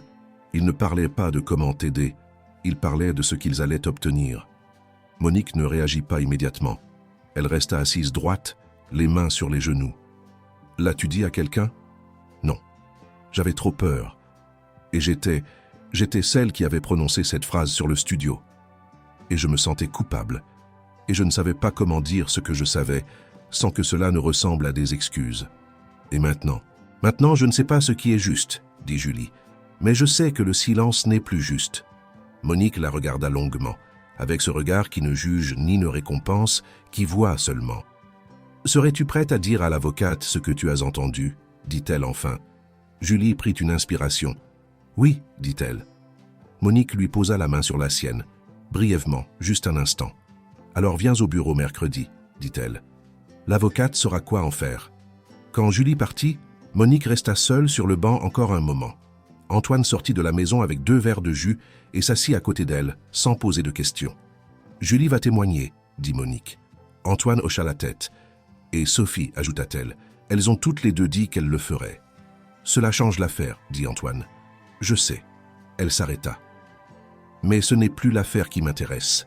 Ce qui m'intéresse, c'est ce qui reste quand l'affaire sera terminée. » Elle regarda le rosier qui avait maintenant 9 pétales ouverts et qui était de la couleur la plus pourpre de tout le jardin. « Thierry, Gérard, Mireille et Marc, » dit-elle doucement. « Je ne suis pas sûre. Non pas parce que je n'aime pas, mais parce que l'amour sans confiance est une forme vide, et la confiance ne se construit pas avec des mots, elle se construit avec le temps. » Antoine regarda le jardin. « Et Sophie et Julie ?» Monique rit doucement. « Elles deux ? Peut-être, dit-elle. Peut-être avec le temps. » Le lendemain, Maître Fournier appela avec des nouvelles. Le tribunal avait accepté la plainte, l'enquête était officiellement ouverte et Maître Bernard Lavigne avait été convoqué pour un entretien informatif. Le nom apparut dans les journaux régionaux, cette fois avec les noms, avec la description de l'affaire et avec une photographie du tribunal d'Angers devant lequel les journalistes attendaient déjà. La nouvelle se répandit plus vite qu'ils ne l'avaient reprévu. Les voisins de Monique de l'ancien studio de la rue des Tilleuls, un couple âgé du premier étage qui lui apportait des gâteaux faits maison depuis des années, l'appelèrent sur le portable qu'Antoine lui avait donné et lui dirent qu'ils la voyaient dans les journaux et qu'ils lui souhaitèrent le meilleur.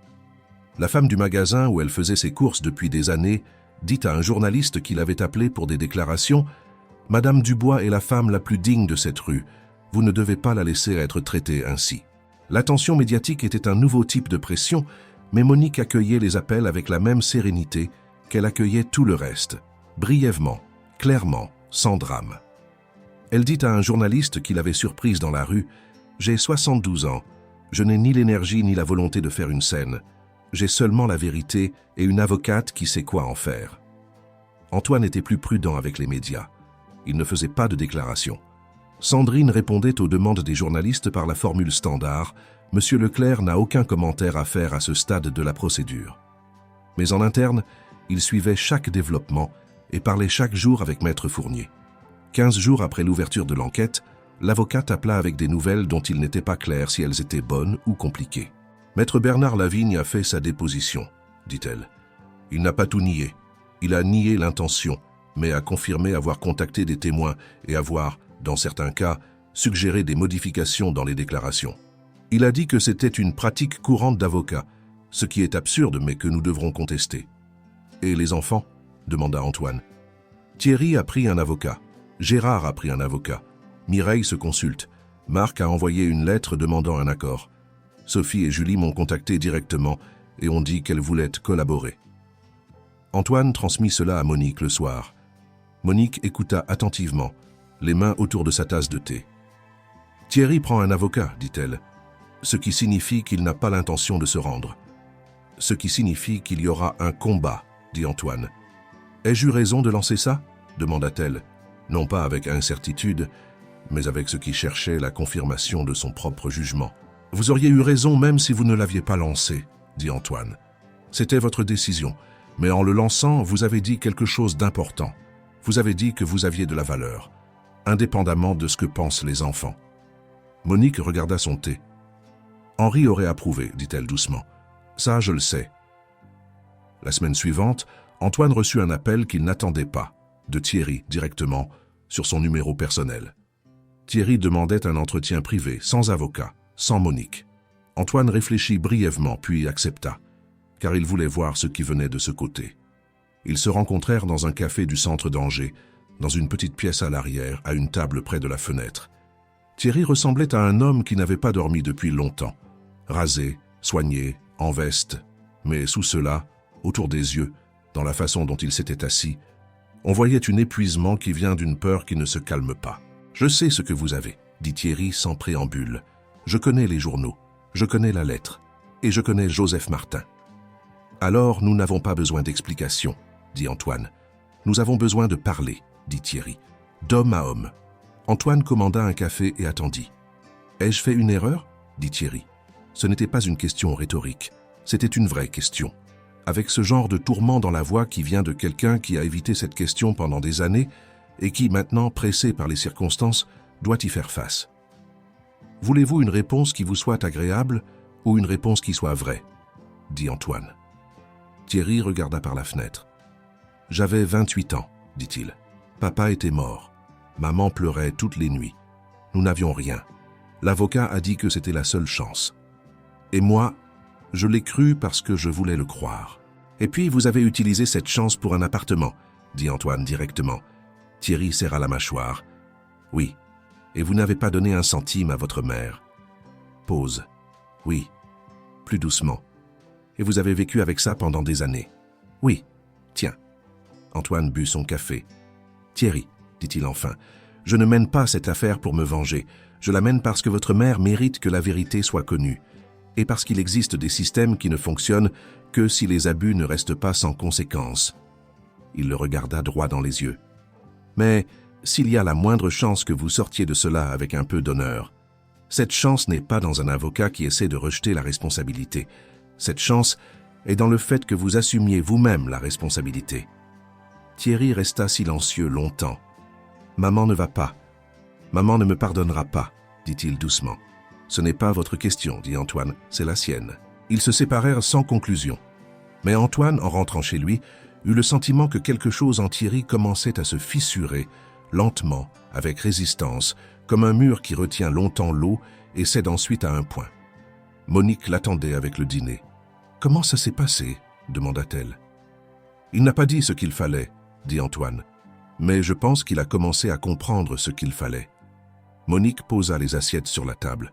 « Avec Thierry, c'est toujours comme ça, dit-elle. Il fait 3 pas en avant, puis 2 en arrière.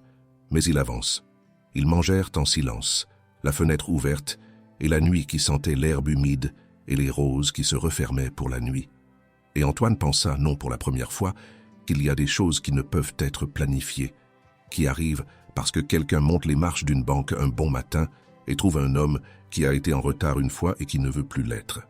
La salle d'audience du tribunal judiciaire d'Angers était un lieu empreint de ce silence particulier aux endroits où se prennent des décisions qui changent des vies. Haut plafond, bancs de bois, fenêtres aux vitres dépolies qui laissaient passer la lumière, mais pas la vue sur l'extérieur, comme si le tribunal voulait rappeler à tous les présents qu'ici, entre ces murs, il n'existait rien d'autre que ce qui était écrit sur papier et ce qui était prononcé à voix haute. Monique entra dans la salle avec Maître Fournier à sa gauche. Elle portait un tailleur bleu-vert foncé, non pas une élégance ostentatoire, mais une tenue qui disait qu'elle savait où elle se trouvait et qu'elle comprenait la gravité du moment. Ses cheveux étaient soigneusement coiffés. Elle s'assit droite, les mains sur les genoux, et regarda vers le banc des juges sans peur, mais aussi sans défi. Antoine était assis au premier rang du public, derrière Maître Fournier, dans le costume bleu marine qu'il portait autrefois pour les réunions difficiles. À côté de lui était assise Sophie, arrivée par le tramway du matin, en vêtements simples et avec une expression résolue et calme. Julie était un peu plus loin, seule, les mains jointes sur les genoux. De l'autre côté, avec leurs avocats, était assis Thierry. Son visage avait perdu son ton de cadre supérieur et il ne restait qu'un homme fatigué. À côté de lui, Gérard, qui regardait les papiers devant lui. Mireille et Marc étaient assis plus loin de la table, sur le banc du public, car ils avaient également été convoqués, mais non comme partie, mais comme témoins. Mireille avait les mains jointes et regardait droit devant elle, avec ce genre de tension qu'on ne maîtrise que par la force de la volonté. Maître Bernard Lavigne était assis du côté opposé à la famille Dubois, avec son propre avocat. Il était plus âgé qu'Antoine ne l'avait imaginé. Cheveux couleur cendre, moustache grise, un costume qui avait autrefois été cher et qui semblait maintenant avoir vieilli avec lui. Il ne regardait pas Monique, il regardait la juge. La juge Hélène Mercier entra précisément à 9 heures et le salut fut bref et formel. C'était une femme d'âge mûr, vêtue d'une robe noire, avec une manière de parler sèche et précise, des phrases sans superflu, des questions sans rhétorique, des conclusions tirées du dossier et non de l'impression. Le premier jour, Joseph Martin fut entendu. Le vieil homme entra lentement, avec une canne. Mais quand il s'assit à la barre des témoins et que la juge lui demanda de se présenter, sa voix était ferme et claire. « Joseph Martin, dit-il, ancien entrepreneur en bâtiment. J'ai travaillé sur le chantier Leclerc Construction en 2004. » Maître Fournier mena l'interrogatoire avec soin, sans drame. Martin parla du chantier, des clôtures, de l'équipement de sécurité, des inspections. Il parla du matin où Henri Dubois était tombé, de la planche mouillée, du matin sombre, du fait que tout le monde avait vu ce qui s'était passé et qu'aucun ouvrier n'avait douté que quelqu'un était en faute. Et puis il parla de l'appel téléphonique qu'il avait reçu une semaine après l'accident. Une voix qui lui avait promis de l'argent s'il changeait un détail dans sa déclaration. Un seul détail, avait dit la voix, qui de toute façon n'était important pour personne. Martin dit qu'il avait refusé. Et puis, il décrivit un second appel, d'un autre homme, avec une approche différente, qui avait dit qu'il avait entendu que Joseph avait des difficultés à payer son loyer et qu'il pourrait l'aider. « Qui vous a appelé ?» demanda Maître Fournier. Martin regarda vers Maître Lavigne. « Cet homme là-bas, dit-il, je le reconnais. » L'avocat de Maître Lavigne se leva immédiatement pour protester. La juge Mercier l'interrompit calmement et précisément et demanda la continuation du témoignage. Le deuxième témoin ce jour-là fut Étienne Duval. Il apporta des cartons, littéralement, qu'il posa sur la table du tribunal avec le calme d'un homme qui avait attendu ce moment très longtemps. Les documents étaient ordonnés, datés, avec des annotations marginales écrites à la main, chaque détail qu'il avait mémorisé, chaque conversation qu'il avait eue avec Maître Lavigne, chaque document que Lavigne lui avait donné et qui semblait un peu différent de l'original qu'il possédait lui-même. La juge Mercier demanda une pause à midi. Au déjeuner, Monique et Antoine étaient assis dans une taverne voisine et mangeaient un goulash qui était meilleur qu'ils n'avaient le droit d'être en un jour aussi difficile. Monique mangeait lentement, calmement, sans peur, mais aussi sans triomphe. « Comment vous sentez-vous » lui demanda Antoine. « Comme si quelque chose qui occupait longtemps de la place dans ma poitrine se résolvait, » dit-elle. « Pas un soulagement, négo, un rangement. »« C'est une bonne définition, » dit Antoine. « Et vous » dit-elle. Il regarda par la fenêtre de la taverne vers la rue où les passants avaient leurs occupations matinales et leur ignorance de ce qui se déroulait derrière la façade du tribunal. « Je sens que j'aurais dû faire cela plus tôt, » dit-il doucement, « pour tous ceux qui ont traversé quelque chose de similaire à cause de cet homme. » Monique le regarda avec cette calme gravité. « Vous ne pouviez pas plus tôt, » dit-elle. « Il n'y avait pas ce qu'il y a maintenant. » L'après-midi, le deuxième jour, ce fut le tour de Gérard. Gérard Dubois était assis à la barre des témoins et ressemblait à un homme qui menait en lui une bataille entre les conseils de son avocat et ce qui lui restait de conscience. Maître Fournier commença l'interrogatoire avec des chiffres, avec des relevés bancaires, des dates de versement, des montants qui correspondaient exactement à l'indemnisation versée. Gérard répondit brièvement « Oui, non, je ne me souviens pas. » Et puis Maître Fournier lui demanda « Avez-vous déjà, en conversation avec vos frères et sœurs, discuté des biens de votre mère ou des droits de location de son appartement ?» Gérard resta silencieux. « Avocat » dit la juge. L'avocat de Gérard lui murmura quelque chose. Gérard répondit « Il y a une conversation qui aurait pu être interprétée. »« Oui ou non ?» dit la juge Mercier. Pause. « Oui » dit Gérard doucement. Il y eut un silence dans la salle. Non pas un silence dramatique, théâtral, mais ce genre de silence qui vient quand une vérité longtemps enfermée est enfin prononcée. Monique resta immobile. Antoine regarda sa main qui reposait calmement sur la table devant elle, ni serrée ni relâchée, juste là.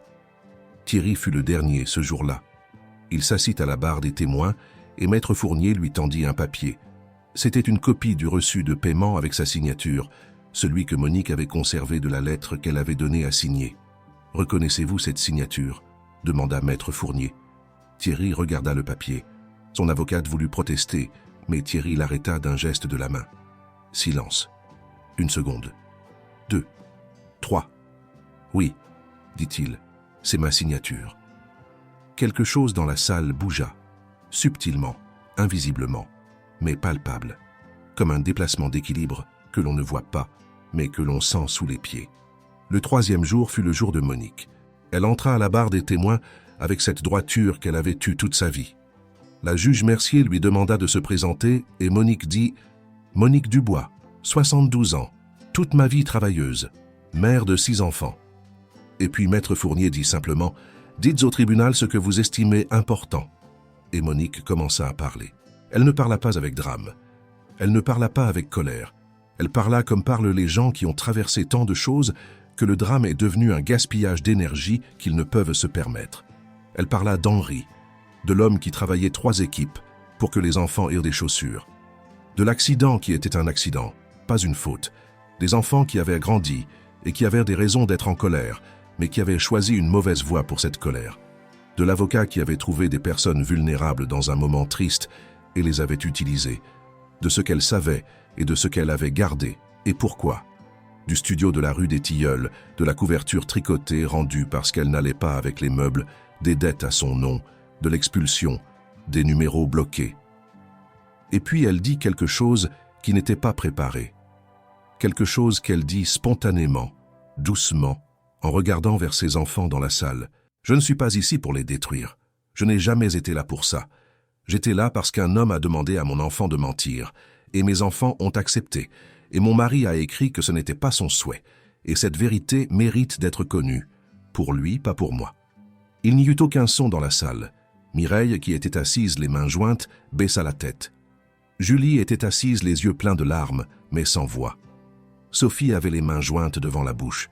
Et quelque part dans les derniers rangs, un des journalistes écrivait si vite qu'on entendait le grincement du crayon comme le seul son dans toute la salle.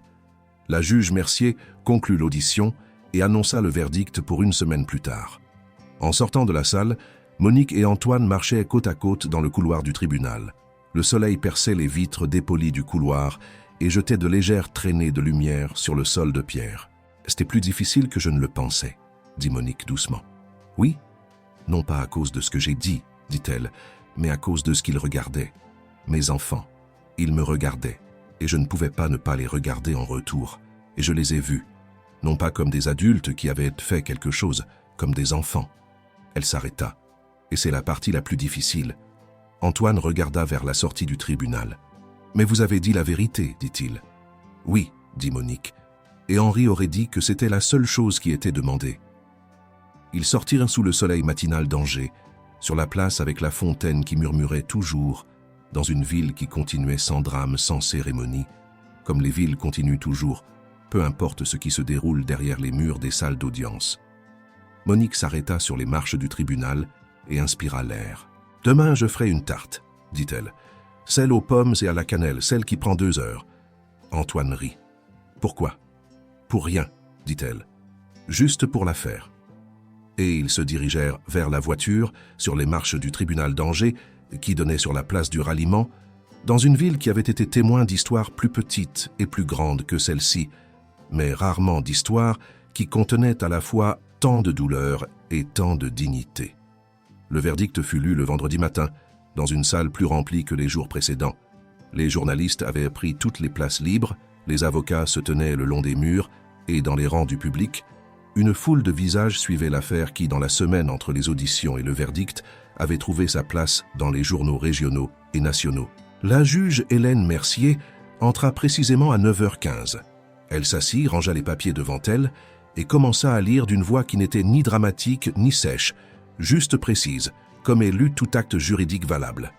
Maître Bernard Lavigne fut reconnu coupable d'incitation à faux témoignage et de falsification de documents.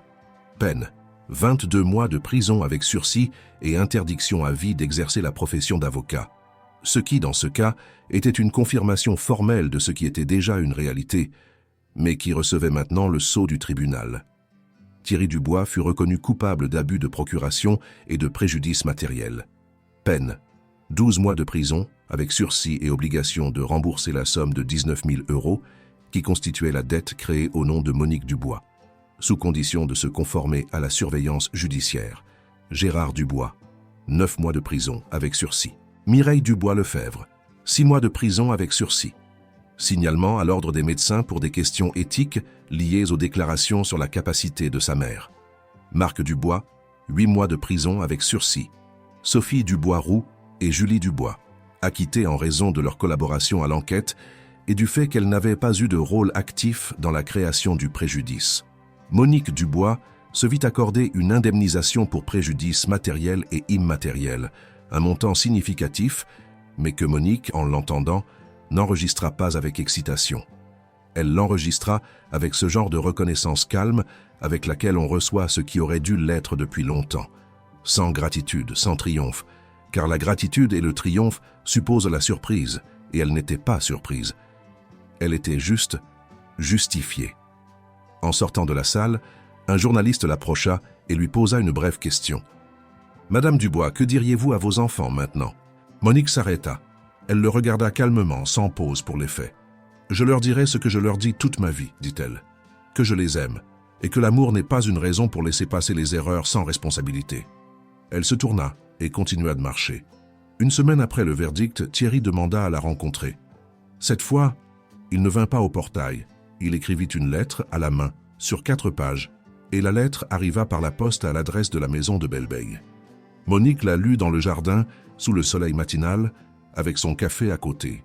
Thierry écrivait qu'il avait été convaincu pendant des années d'avoir bien agi, que l'avocat avait dit que c'était la loi, que c'était son droit, que les entreprises avaient des assurances pour de tels cas, et que personne ne perdait ce qu'il ne pouvait supporter.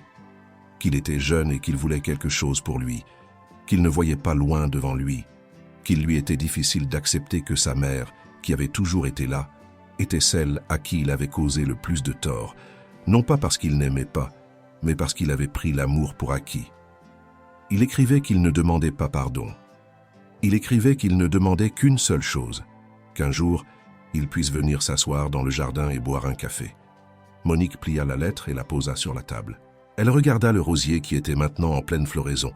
Une quinzaine de pétales ouverts, d'une couleur entre le cramoisi et le rouge foncé, un parfum qui se sentait depuis le banc.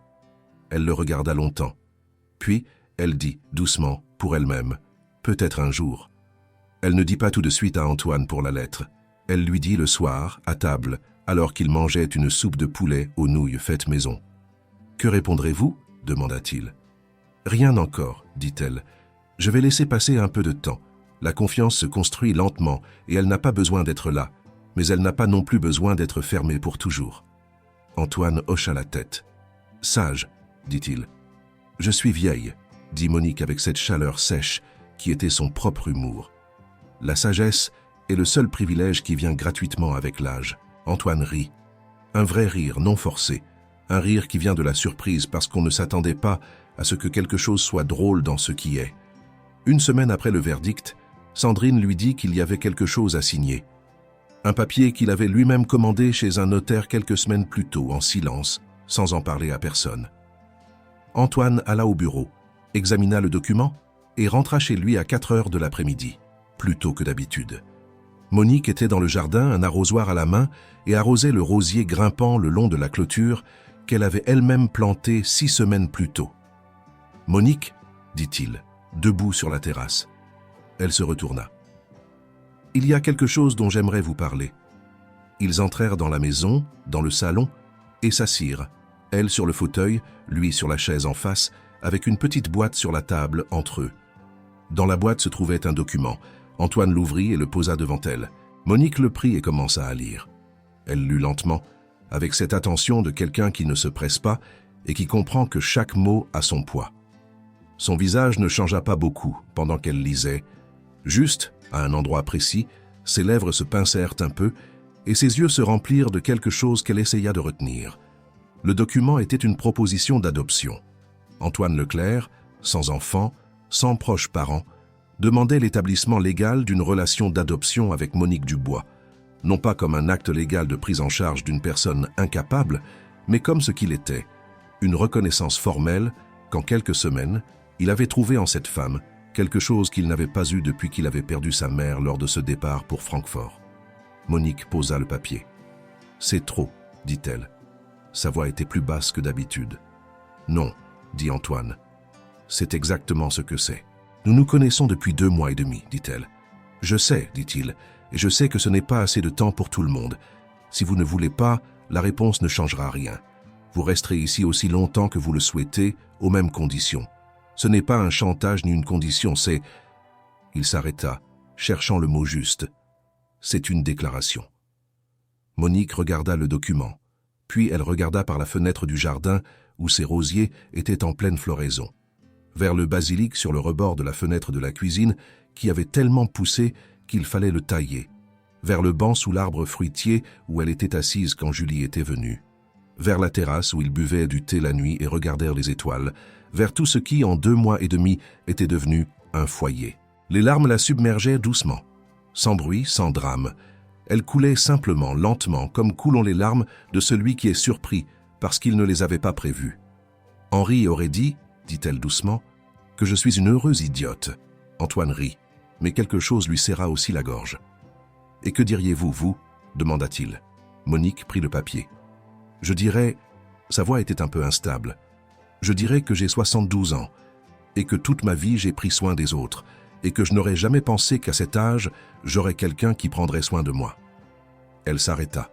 « Et je dirais oui. » Le notaire confirma le document 1 semaine plus tard, dans un petit bureau de la vieille ville d'Angers, avec Sandrine et Maître Fournier comme témoins, et Sophie et Julie qui attendaient dans la salle d'attente qu'on leur dise que c'était fini. Quand ils sortirent, Sophie serra sa mère dans ses bras sans un mot, longuement. Julie regarda Antoine et dit doucement « Merci ». Il dit « Ce n'est pas un mérite ». Elle dit « Si ». Et cette fois, il n'ajouta rien. La saison qui suivit fut pleine de changements silencieux et progressifs, comme le sont tous les vrais changements. Monique continua de cuisiner, d'arroser le jardin, de prendre soin de la maison avec cette dignité domestique qui faisait partie d'elle autant que ses yeux bruns et son dos droit. Antoine continua de travailler, mais il commença à rentrer plus tôt.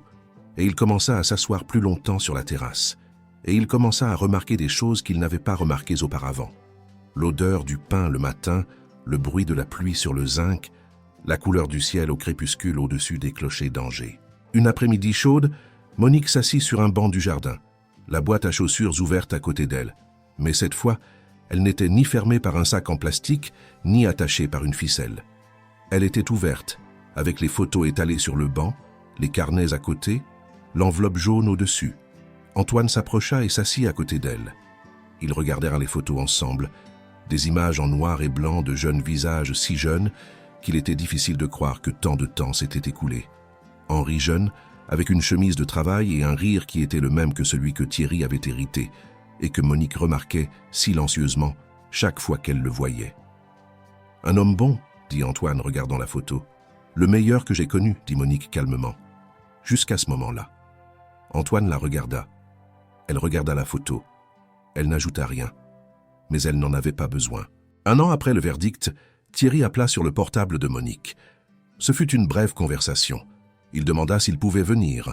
Monique le laissa venir, un dimanche matin, et ils s'assirent dans le jardin à la table de cuisine qu'Antoine avait sortie. Sophie et Julie vinrent aussi. Gérard écrivit qu'il viendrait la semaine suivante. Mireille était au travail.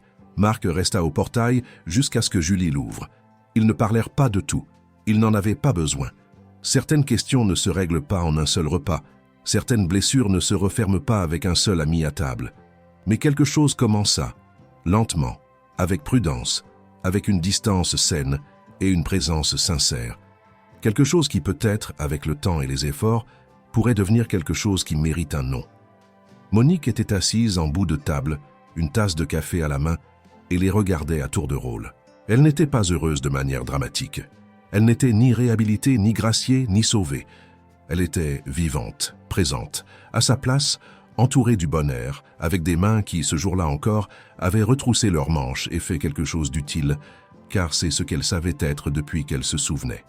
Et Antoine était assis à côté d'elle, le regard tourné vers le jardin où les roses fleurissaient en pleine force, d'un rouge éclatant, comme elles ne le sont que lorsque quelqu'un sait les entretenir, et il pensa à son père qui disait « Un homme intelligent crée les conditions dans lesquelles l'offre doit apparaître. » Et puis, il regarda Monique et pensa que son père, bien sûr, n'avait pas compté sur toutes sortes d'offres.